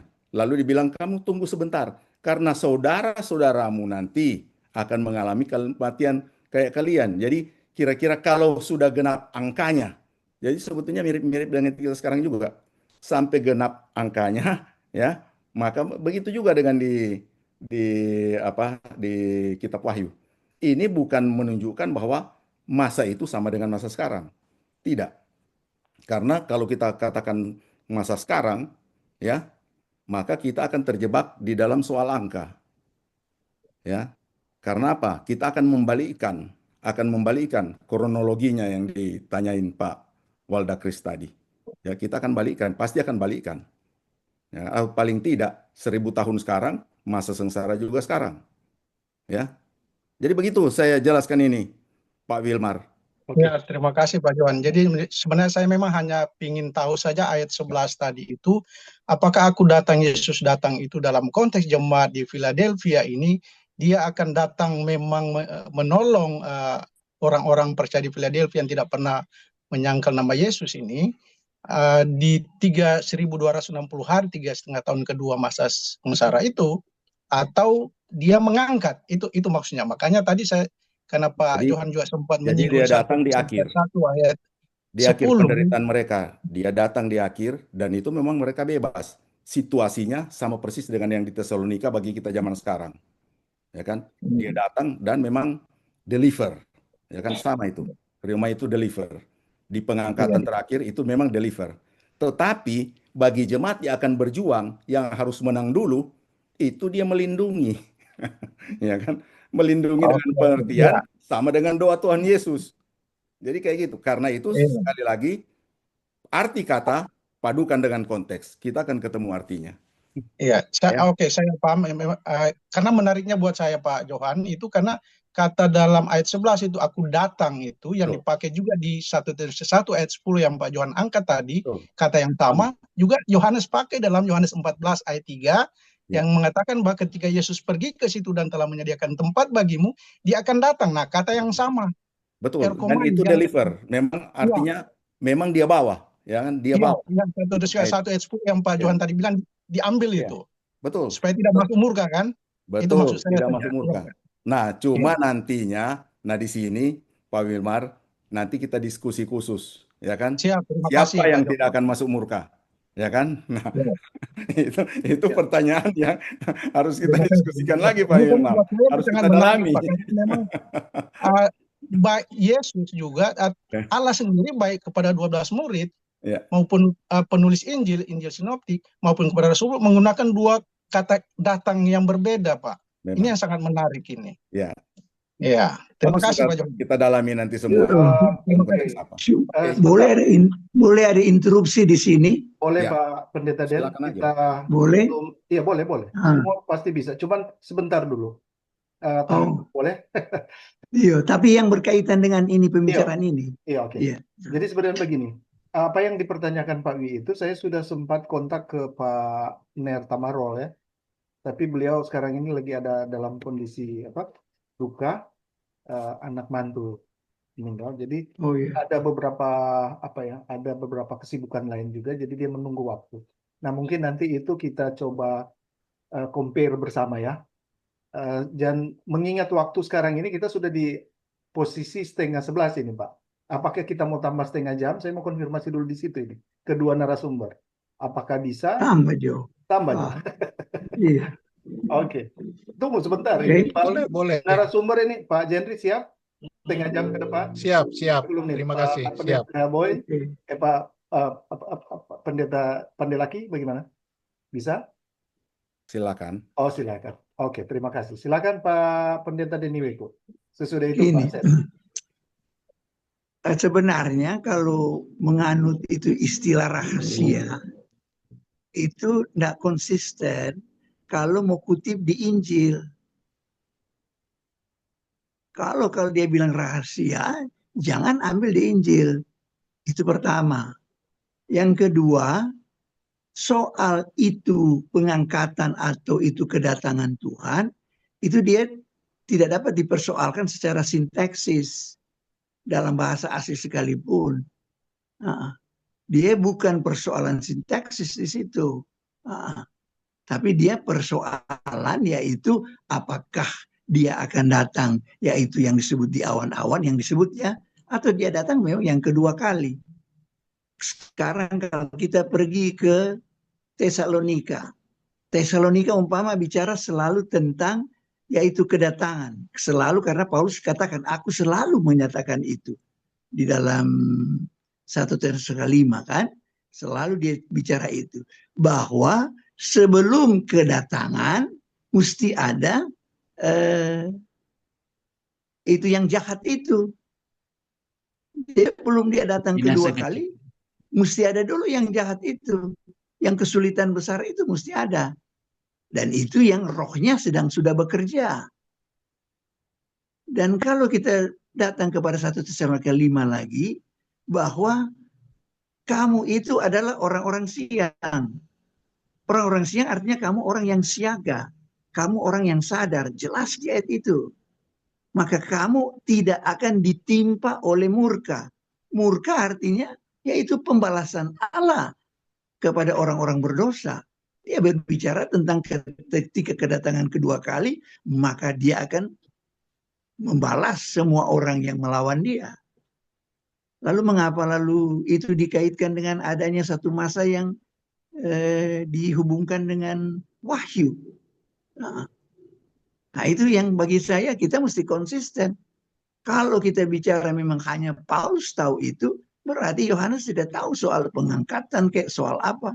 Karena mereka cuma tahu dia akan datang kedua kali. Gitu. Jadi saya terima kira kasih Pak. mesti konsisten seperti itu.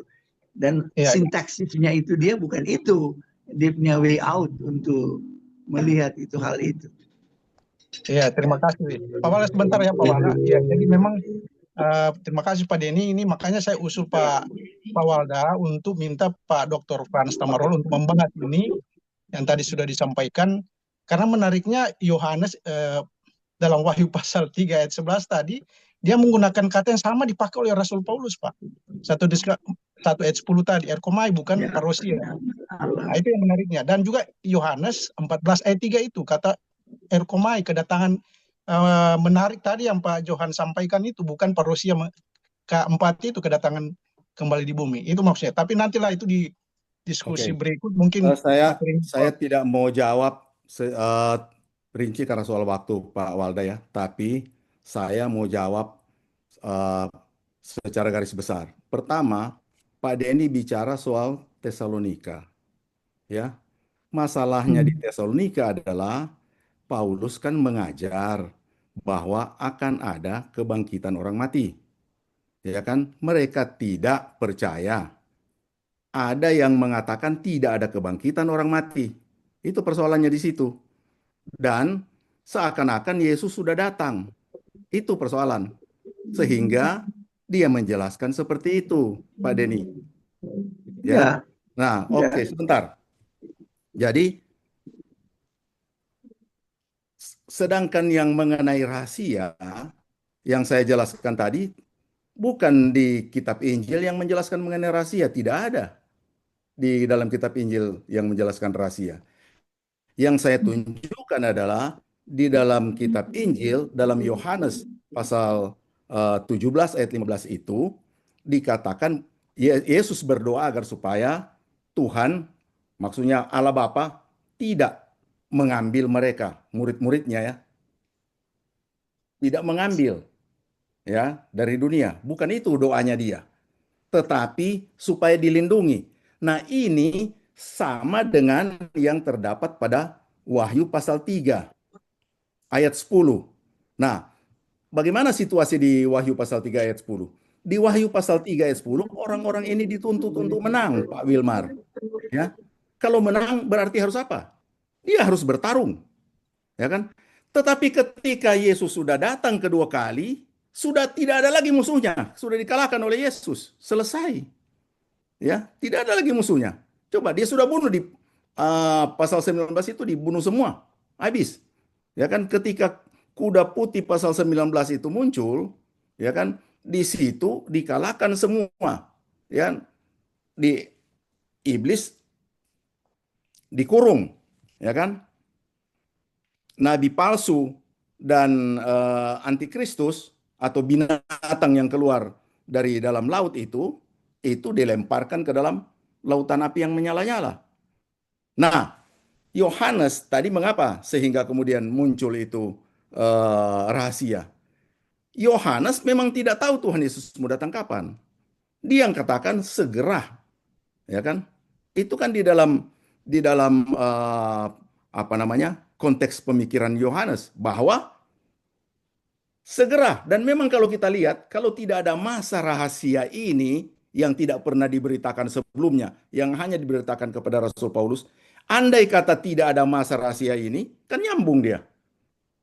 Pak Posangi pernah kasih tunjuk itu peta yang kita pernah pelajari dulu. Saya rasa Pak Denny juga tahu itu peta itu, ya kan? Jadi Iya. mepet Saya, itu kan, saya usul ya kan? supaya konkret ini berikut topiknya kalau boleh Pak Walda tentang rahasia, Boleh. supaya saya berikan bagaimana pandangan saya tentang dispensasi rahasia, kamu juga berikan pandangan bagaimana rahasia, supaya kita adu argumentasi situ lebih lengkap.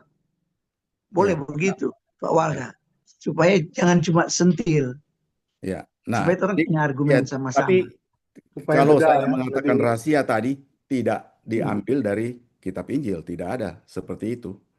Ya kan? Itu saya hanya menggambarkan bahwa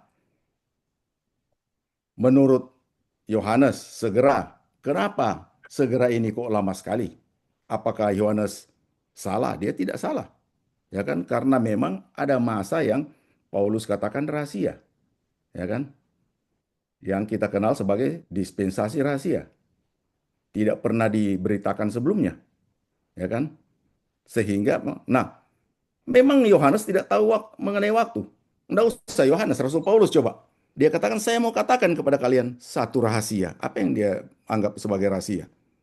Kita tidak semua akan mati, katanya. Ya kan? Nah, ternyata orang-orang yang kepada mereka Paulus menulis surat orang Korintus sudah mati semua. Kok belum datang? Ya kan? Nah, ternyata Yesus benar ketika berkata, kalau itu lain lagi itu. tunggu Kalau dulu. itu rahasia lain. Iya, tunggu dulu. Itu rahasia bahwa Yesus datang, tidak semua orang mati. Nah, itu yang saya mau Masih ada bilang. yang Tunggu sedang dulu. hidup. Iya. Rahasia lain kok Ya, ini.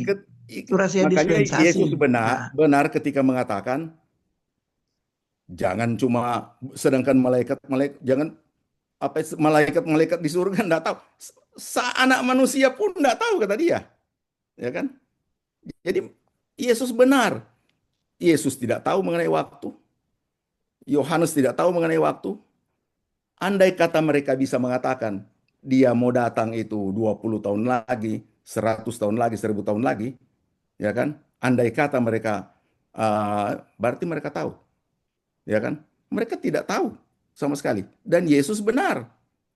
Anak manusia pun tidak tahu. Ya kan? Nah, Paulus juga tidak tahu. Setuju itu dia, cuma ada yang rahasia tentang semua tidak mati, tapi yang ada rahasia. yang tinggal dia datang, itu rahasia juga. Itu Rahasia maksudnya, memang itu sama. bukan rahasia kedatangannya. Rahasia ada yang mati, ada yang sudah Jadi masih hidup. maksudnya kedatangannya tidak rahasia. Maksudnya dia Itu satu. waktunya itu Waktunya sudah kita tahu. itu tidak ketahui. Nah, Tapi itu kan rahasia maksudnya. juga ada bahwa ada orang yang tidak akan mati. Tapi benar, ada orang yang hidup pada Ada hidup-hidup Tuhan datang. Itu rahasia juga. Yang di Korintus itu rahasia itu. Nah, bukan rahasia kedatangan. Saya perjelas dulu Pak Denny. Hmm. Paulus kan menulis kepada orang Korintus. Ya. Dia mengatakan rahasia. Ya. Kan ada satu rahasia, yaitu ya. Paulus, ya kan? Di antara Paulus dan mereka ada yang tidak akan mati waktu Yesus datang. Keras datang. Tidak Betul. tidak mengalami kematian jasmani. Iya. Sekarang semua sudah pada mati. Yesus belum datang. Siapa Iya. yang Tapi dia pe kebenaran, dia mau bilang bahwa nak semua orang so mati baru Tuhan dia tidak bilang datang. begitu. jangan Dia jangan diputar teksnya. Nah, Bukan begitu yang dia bilang. Nah, begini ya, maaf Tom, so langsung ya. Paulus itu tahu bahwa Tuhan itu datang pada masa waktu itu. Itu DP keterbatasan. Itu sebabnya yang dia saya bilang bilang jangan tadi. kawin tuh orang. Dia pikir Nah, sampai dia bilang tidak boleh Yohanes juga kawin. begitu. Iya, Saya sampai bilang semua dari orang tadi. seperti itu. Nah, Iya. itu sebabnya orang kasih kemukaan itu. Bahwa Iya. orang bilang ada rahasia bahwa dia semua datang. Itu sebabnya orang jual semua, orang harta dan itu. Karena orang semua tahu bahwa masa itu akan datang. Segera kok, no. Itu Ya, itu betul, dia yang segera. orang mesti tahu Ya. dalam menafsir Ya. Alkitab. Nah, sekarang Makanya saya dia bilang tanya. itu rahasia. Sekarang saya tanya. Dari antara mereka itu yang hidup pada waktu itu, ada yang masih hidup sekarang ini. Dan Ya, pada waktu enggak. Tuhan Yesus datang, Oh, benar-benar semua. berarti So kan diangkat, so di surga berarti semua. memang dia tidak tahu. Ya kan? Memang. Memang tidak tahu. Iya. Ya kan? Jadi Paulus tidak Kedatangan tahu. non dia tidak tahu. Yohanes tidak tahu. Jangan Iya. cuma mereka. Yesus bilang juga, saya tidak tahu. Ya kan? Iya. Nah, Iya. dengan kata lain, mereka tidak tahu bahwa ternyata ada waktu yang begitu panjang. Dan itulah yang Paulus katakan. Oh, nah. Masa rahasia. Nanti kita bicara berikut kok itu. Supaya kita pakai dasar-dasar ayat lagi. Karena kalau tidak begitu, pusing kepala menafsirkan Alkitab. Itu penafsiran yang di luar Yang konteks. jauh ya, yang jauh. Nanti berikut. Nah, harus berikut itu. Oke, baik Pak Pendeta Denny dan Ya, makasih ya. Pak Pandelaki.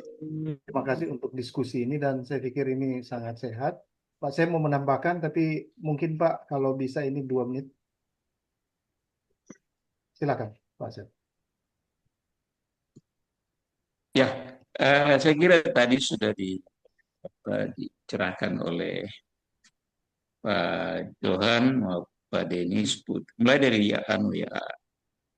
kitab Wahyu tadi, Wahyu 3 ya. Wahyu 3 itu ayat 10 itu jelas. Sebenarnya tidak ada berperang atau berkelahi dalam konteks apa, tapi itu memang masa kesukaran.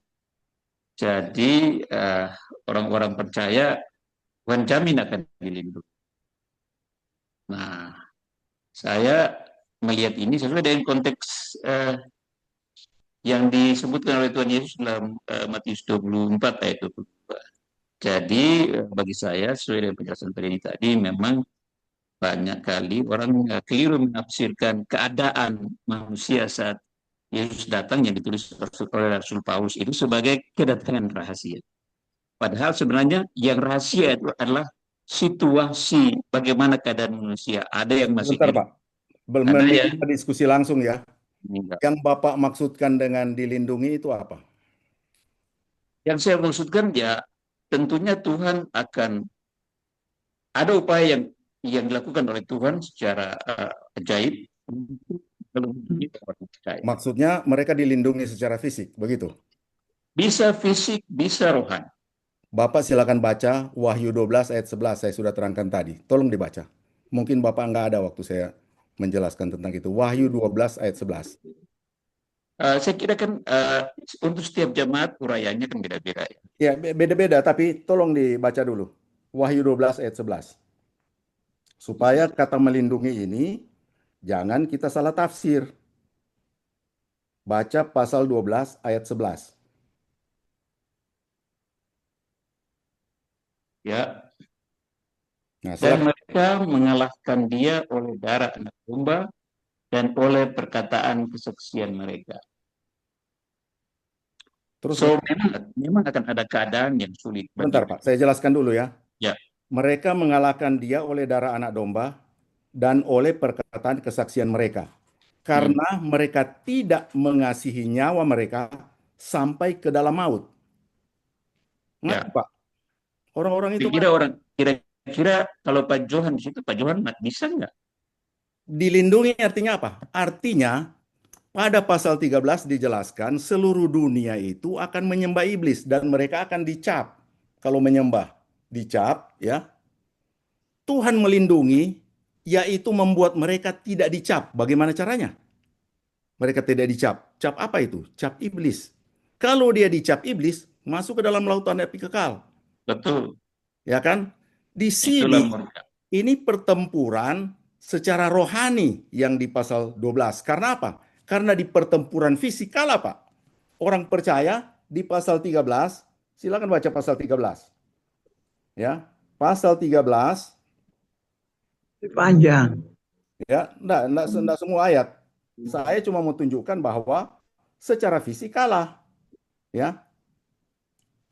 Ayat 7. Pasal 13 ayat 7, dan ia diperkenankan, ini binatang yang keluar dari laut ya. Dan ia diperkenankan untuk berperang melawan orang-orang kudus dan untuk mengalahkan mereka. Jadi binatang itu mengalahkan orang-orang kudus secara fisik. Nah, Kalau ini juga secara rohani, ayat 2 ayat. pertanyaannya, apakah Pak Johan itu termasuk orang-orang kudus yang dimaksud di ayat itu atau siapa kira-kira? Saya percaya sebelum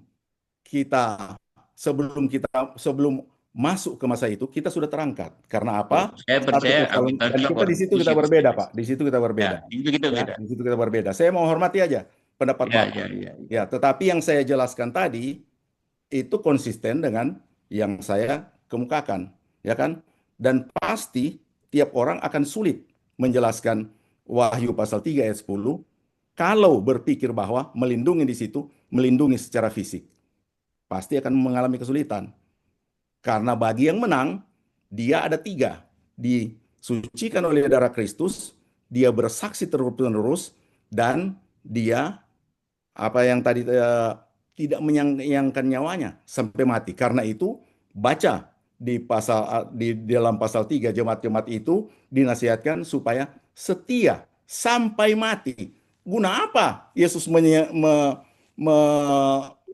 nasihatkan setia sampai mati kalau kemudian nggak mengalami itu, ya kan? Tapi juga kita tidak bisa bilang bahwa semua orang kudus akan mati loh. Tidak ada ayat yang Tidak bilang semua gitu. akan mati. Itu juga pertanyaan. Akan ada yang terpelihara. Itu artinya mereka dilindungi. Entahkah itu bentuk fisik kah, entah itu bentuk rohani, kita akan tiba waktunya, kita akan tahu. Kecuali Bapak sudah dianggap gambarannya Bapak begini. tentunya tidak tahu nantinya. Saya kasih gambaran. Gambarannya begini. Itu di pasal 12 dikatakan perempuan itu, ya, perempuan yang berselubung matahari itu dikasih sayap burung nasar yang besar. Nah, itu gambaran terhadap gereja yang kemudian melarikan diri di padang gurun. Ya kan? Nah, mengapa mereka tidak habis? Karena walaupun begitu banyak dibunuh tiap hari, mereka bersaksi terus, Pak. Bersaksi terus. Ya, mereka tidak takut. Mereka tidak takut mati. Mereka bersaksi. Jadi tiap hari ada orang yang percaya, ada banyak orang yang percaya. Dan pasti ada banyak sekali karena kan mereka orang-orang ini juga sebetulnya yang menyaksikan pengangkatan itu terjadi. Sebetulnya keajaiban begitu banyak orang Israel yang percaya. Mau dapatkan Israel yang percaya cuma pemuda saja 144.000 itu enggak terlalu gampang. Ya kan, diperlukan jutaan orang. Kok bisa ada jutaan orang Yahudi? Cuma sedikit orang Yahudi itu di dunia. Kok begitu banyak yang percaya? Itu pasti ada sesuatu. Apa itu? Pengangkatan. Pasti begitu, Pak. Ya, kita konsisten. Dari mana pasti kok enggak ada yang menunjang sudah kayak sutradara. Jadi sebaiknya kita tidak menafsir yang berlebihan ya. Kalau itu saya kan tafsir. ya itu tafsir yang berlebihan nggak bisa kita pegang sudah. Coba saya tanya satu pertanyaan ke Bapak. Ya, ke Pak Samuel. Coba. 1000 tahun itu kapan terjadi? Kapan itu kerajaan 1000 tahun? Kapan? Kerajaan 1000 tahun itu akan dimulai setelah Yesus turun dan memerintah kerajaan di Yerusalem. Bapak bilang postmilenial. Kalau Yesus turun, baru kemudian dimulai kerajaan 1000 tahun, Bapak bukan postmilenial, Bapak premilenial. Saya tidak bilang saya postmilenial, saya bilang di sesi yang beberapa post-trib, Pak. Post-trib. Ya? Post-tribulation, bukan post-millennial. Oke. Iya, maksudnya post-tri. Ya, saya bilang saya post-trib. Jadi post-tri. Pak Sam, mohon maaf ini saya langsung mute. Artinya gini, mungkin kita kembali dulu ke topik karena topik kita malam hari ini kan AI dan pasal 2 dan 3. Rupanya ini sudah melebar dan saya pikir kalau kita bahas wahyu, pasti ini perantingan lebih, bukan perantingan, berkembang lebih banyak begitu ya, bahasanya lebih tepat ke situ. Sehingga waktu kita ini tidak akan cukup ini kalau cuma 10 menit ke depan. Ya, Pak Dr. John juga sudah raise hand. Pak, saya minta kalau boleh ini menambahkan tapi 1 menit. Silakan Pak John. Iya, terima kasih. Eh, supaya saya tidak penasaran, cuma mau tanya ke Pak Samuel ini. Oh, ini conversation Iya, yang mau lama ini. iya. Ayat Alkitabnya Pak yang menjelaskan, menjamin Bapak itu akan masuk di kerajaan 1000 tahun. Ada enggak Pak ayat Alkitabnya? Unmute dulu Pak Sen.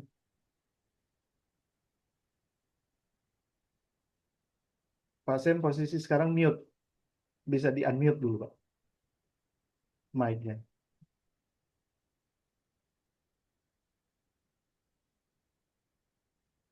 Karena sekarang kita main bicara data Pak ya.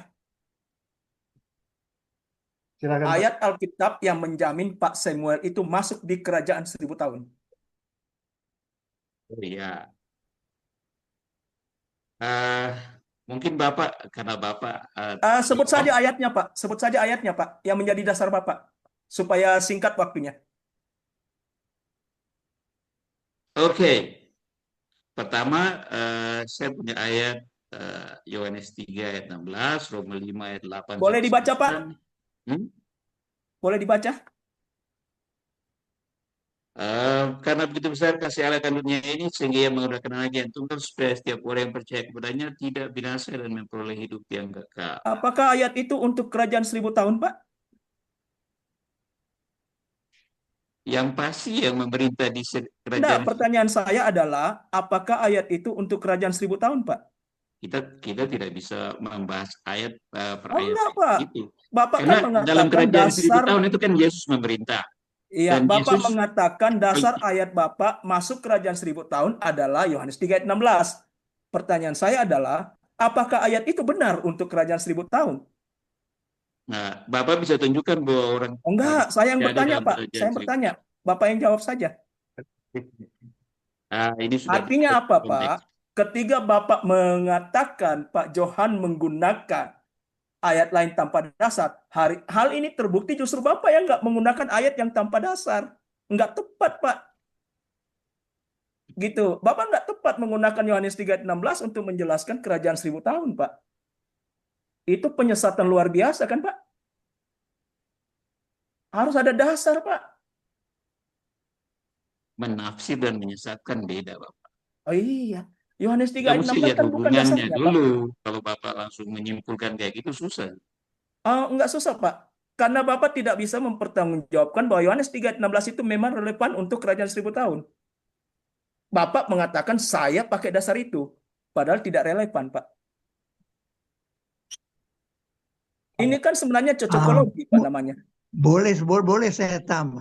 Coba jelaskan di mana yang DP tidak alasan itu. Saya posisi bertanya. Ya, Kan makanya Pak Samuel mengatakan sejawab. Pak Ian dasar sejawab. dia masuk Sekarang kasih kerajaan ayat. 1000 tahun. Sekarang kasih Sebentar, ayat Pak, di sebentar. mana Sebentar. bahwa tidak ada korelasi Yohanes 13 dengan kejadian 1000 tahun. Ya. Saya tidak Di akan Yohanes jelaskan itu. 3:16 di mana? Ada ayat enggak? Sebentar, Pak Denny, sebentar, Pak Don, sebentar. Mungkin Samuel ini lebih mengatakan- cocok sebentar ya. Pak Samuel Ya. mengatakan Tadi dasar ada- untuk masuk kerajaan 1000 tahun adalah Yohanes 3 ayat 16. Oke, Pak Joni, saya klarifikasi ulang. Maksud saya tadi itu di Yohanes 14 ayat 2 dan ayat 3.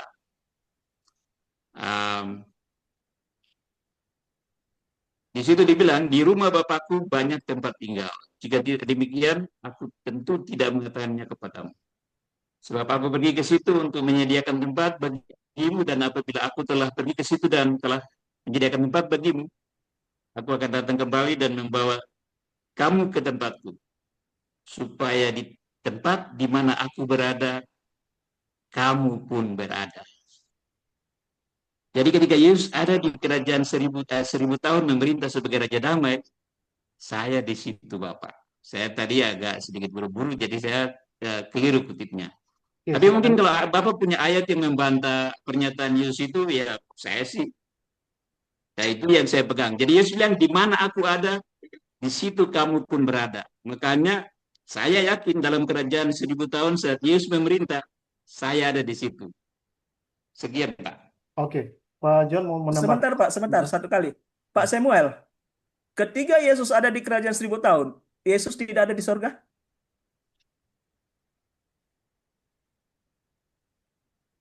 Saya tidak bisa pastikan Bapak. Kalau Bapak tahu itu mungkin Bapak bisa berbagi dengan saya. Karena Yesus bilang di situ, di ayatnya bilang jelas. Di mana aku ada, di situ kamu pun ada. Apa yang Bapak maksudkan itu, ayat itu? Di mana Artinya, Yesus berada? Kalau Yesus ada di kerajaan 1000 tahun, Pak. Ketika dia memerintah sebagai Raja Damai di kerajaan 1000 tahun. Jadi Yesus tidak ada di sorga, Pak? Yesus, dia kan nggak hadir ya. Jadi kita tidak tahu seperti apa nanti keadaannya. Oke, Pak Walda. Kecuali Bapak bisa kasih pencerahan, Bapak bisa batal bahwa ketika Yesus memerintah dia tidak ada di surga ya. Saya sih karena Bapak teolog, Bapak mungkin lebih paham, Bapak bagi ayatnya ke saya. Ya, oke, makasih. Boleh saya tambahkan sekarang. Bahwa ada satu kali saya tambah. Oke, sekarang, apakah Yohanes 3 ayat 16 tidak berhubungan dengan kerajaan 1000 tahun? Pak John, silakan. Lebih susah lagi dispensasi mau jawab itu. Ya. Apakah Yohanes 13, Yohanes 3 ayat 16 tidak berhubungan dengan kerajaan 1000 tahun? Justru hubungan kaitan erat sekali. Ya. Karena itu memang janji Joni, kepada unmute dulu orang-orang. Pak Joni. Saya Ya. tidak perlu jawab, Pak. Karena bukan ini, saya cuma bertanya, gitu kan? Jawaban saya nanti saya akan bikin eksegesinya, Pak. Sehingga Oke. eksegesinya kita itu punya dasar, Pak. Bukan cocok-cocokkan. Karena begini, Pak, saya melihat ada kecenderungan mencocokkan ini. Jadi Bapak udah berdiri di tempat tertentu, lalu kemudian mengambil ayat untuk mendukung posisi Bapak. Ini masalahnya. Tidak boleh begitu, Pak. Kalau kita mau konsisten, teks dan kontekstual itu. Jadi jangan berdiri di satu posisi dulu, lalu mengambil ayat untuk menguatkan posisi Bapak. Maka akan terjadi penyesatan di sana, Pak. Saya tidak gitu. sedang berusaha menyesatkan Bapak, apalagi Bapak kan ahlinya kan. Begitu, Pak. Oke, Pak. Oke, terima kasih. Terima kasih Pak Dr. Joni Pabisa, Pak Pendeta Denny, dan juga Pak Samuel Kureka Balubun, begitu juga dengan Pak Pendeta Yohan Pandelaki, juga dengan Pak Kapten Jenry Adi Saputra Gandaria. Kita sudah berada di penghujung ini Pak, sehingga mungkin saya harus perlu menyampaikan bahwa untuk topik berikut, ini salah satu pembicara nanti Pak Dr. Joni Pabisa dan juga Pak Pendeta Denny Weku, juga dengan Pak Yohan Pandelaki, dan mungkin nanti saya akan hadir, mungkin ke Pak Joni saja, satu orang satu orang saja. Oke. Kayak orang Manado bilang malendong, Pak Denny kasihan. Jadi Ya, nanti Pak ini Joni nanti dengan ya. juga dengan Pak Sam juga ini Pak. Ya, bagaimana? Dengan Pak Sam juga nanti. Kan tadi bicara dalam konteks rahasia supaya. Nggak apa-apa, diskusi supaya nyambung. Iya, berdua aja. Iya, nanti berdua saya hadir. Nanti kita. Jadi Pak Joni dan Pak Denny memaparkan bahannya, lalu nanti kita akan diskusi bersama-sama. Ini kan dalam mencari kebenaran, bukan cari salah benar ini. Iya. Ya. Saya dalam 3 minggu jangan ini Pak, takut-takut. dalam 3 minggu ini agak susah. Karena lagi tugas sebagai asesor, Pak. Oh, begitu. Oh, ya. Kalau begitu gini, bisa dicari waktunya karena saya kan dahului dengan Pendeta Tamarol barangkali. Bagus, Pak. Kalau Pendeta Tamarol mungkin untuk 3 Minggu minggu ini juga belum bisa. Dia kemungkinan di September awal, ya, Pak. saya juga gitu, Pak. Walda, kalau hadir bisa ya. Kalau untuk baik. akan materi barangkali. Oke, baik, Pak. Jadi nanti kita atur Pak. Nanti kita cari kesempatan lain dengan Pak ini, Pak Tumbelaka juga boleh. Ya. Sebagai pendahuluan. Ya, Ini boleh. oke, baik di sini Oh iya, ada kan dosen. Ya. Kenapa, Den?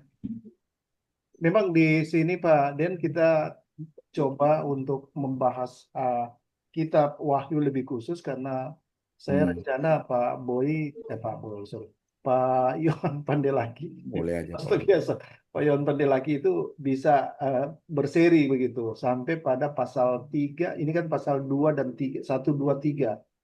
Berikut nanti 4, 5, dan 6. Nanti tinggal Pak Pandelaki yang ngatur gitu. Pasal-pasal berapa per pasal yang dihubungkan dengan perkembangan yang ada saat ini. Cuman Ya. kalau misalnya memang belum bisa, nanti kita atur Nah, lah. nanti kalau mereka mau masuk dengan pendapat-pendapat, barangkali di sementara saya menjelaskan itu kan banyak kesempatan, Pak Ayo, Den. Cuma itu kalau dia. mau menyiapkan bahan lain lagi memang perlu waktu dan minggu ini Iya, saya nggak pernah, kalau mau seri terus, ya kan? iya. Nah, bisa Makanya aja. mungkin Ya. bukan bukan dalam bentuk presentasi, Pak.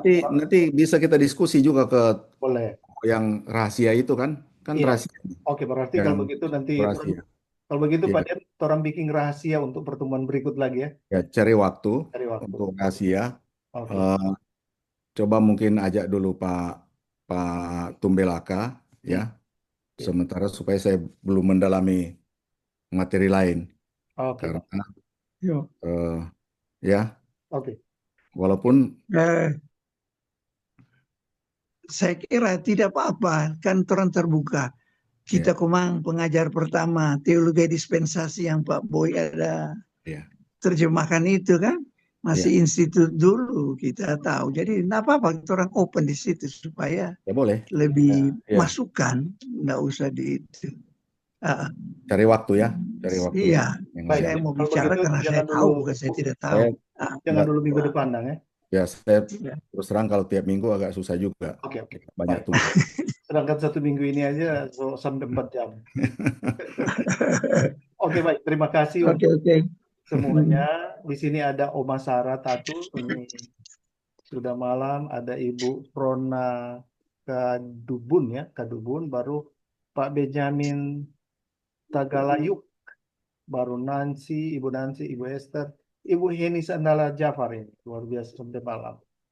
Baru Peter Balubun. Oh, ini adiknya Pak Sam ya, Pak Peter ya. Baru kemudian Ibu Selvi dan Pak James Laihat. Boleh kira-kira di on-kan kamera supaya kita bisa ambil gambar bersama ini. Terima kasih. Pak James. Terima kasih, Prof. Ibu Sarah, ada Ibu Sarah, Oma Sarah, Ibu Heni, baru Ibu Esther. Nah, ini mau diikutkan kamera ya. Oke, sebelum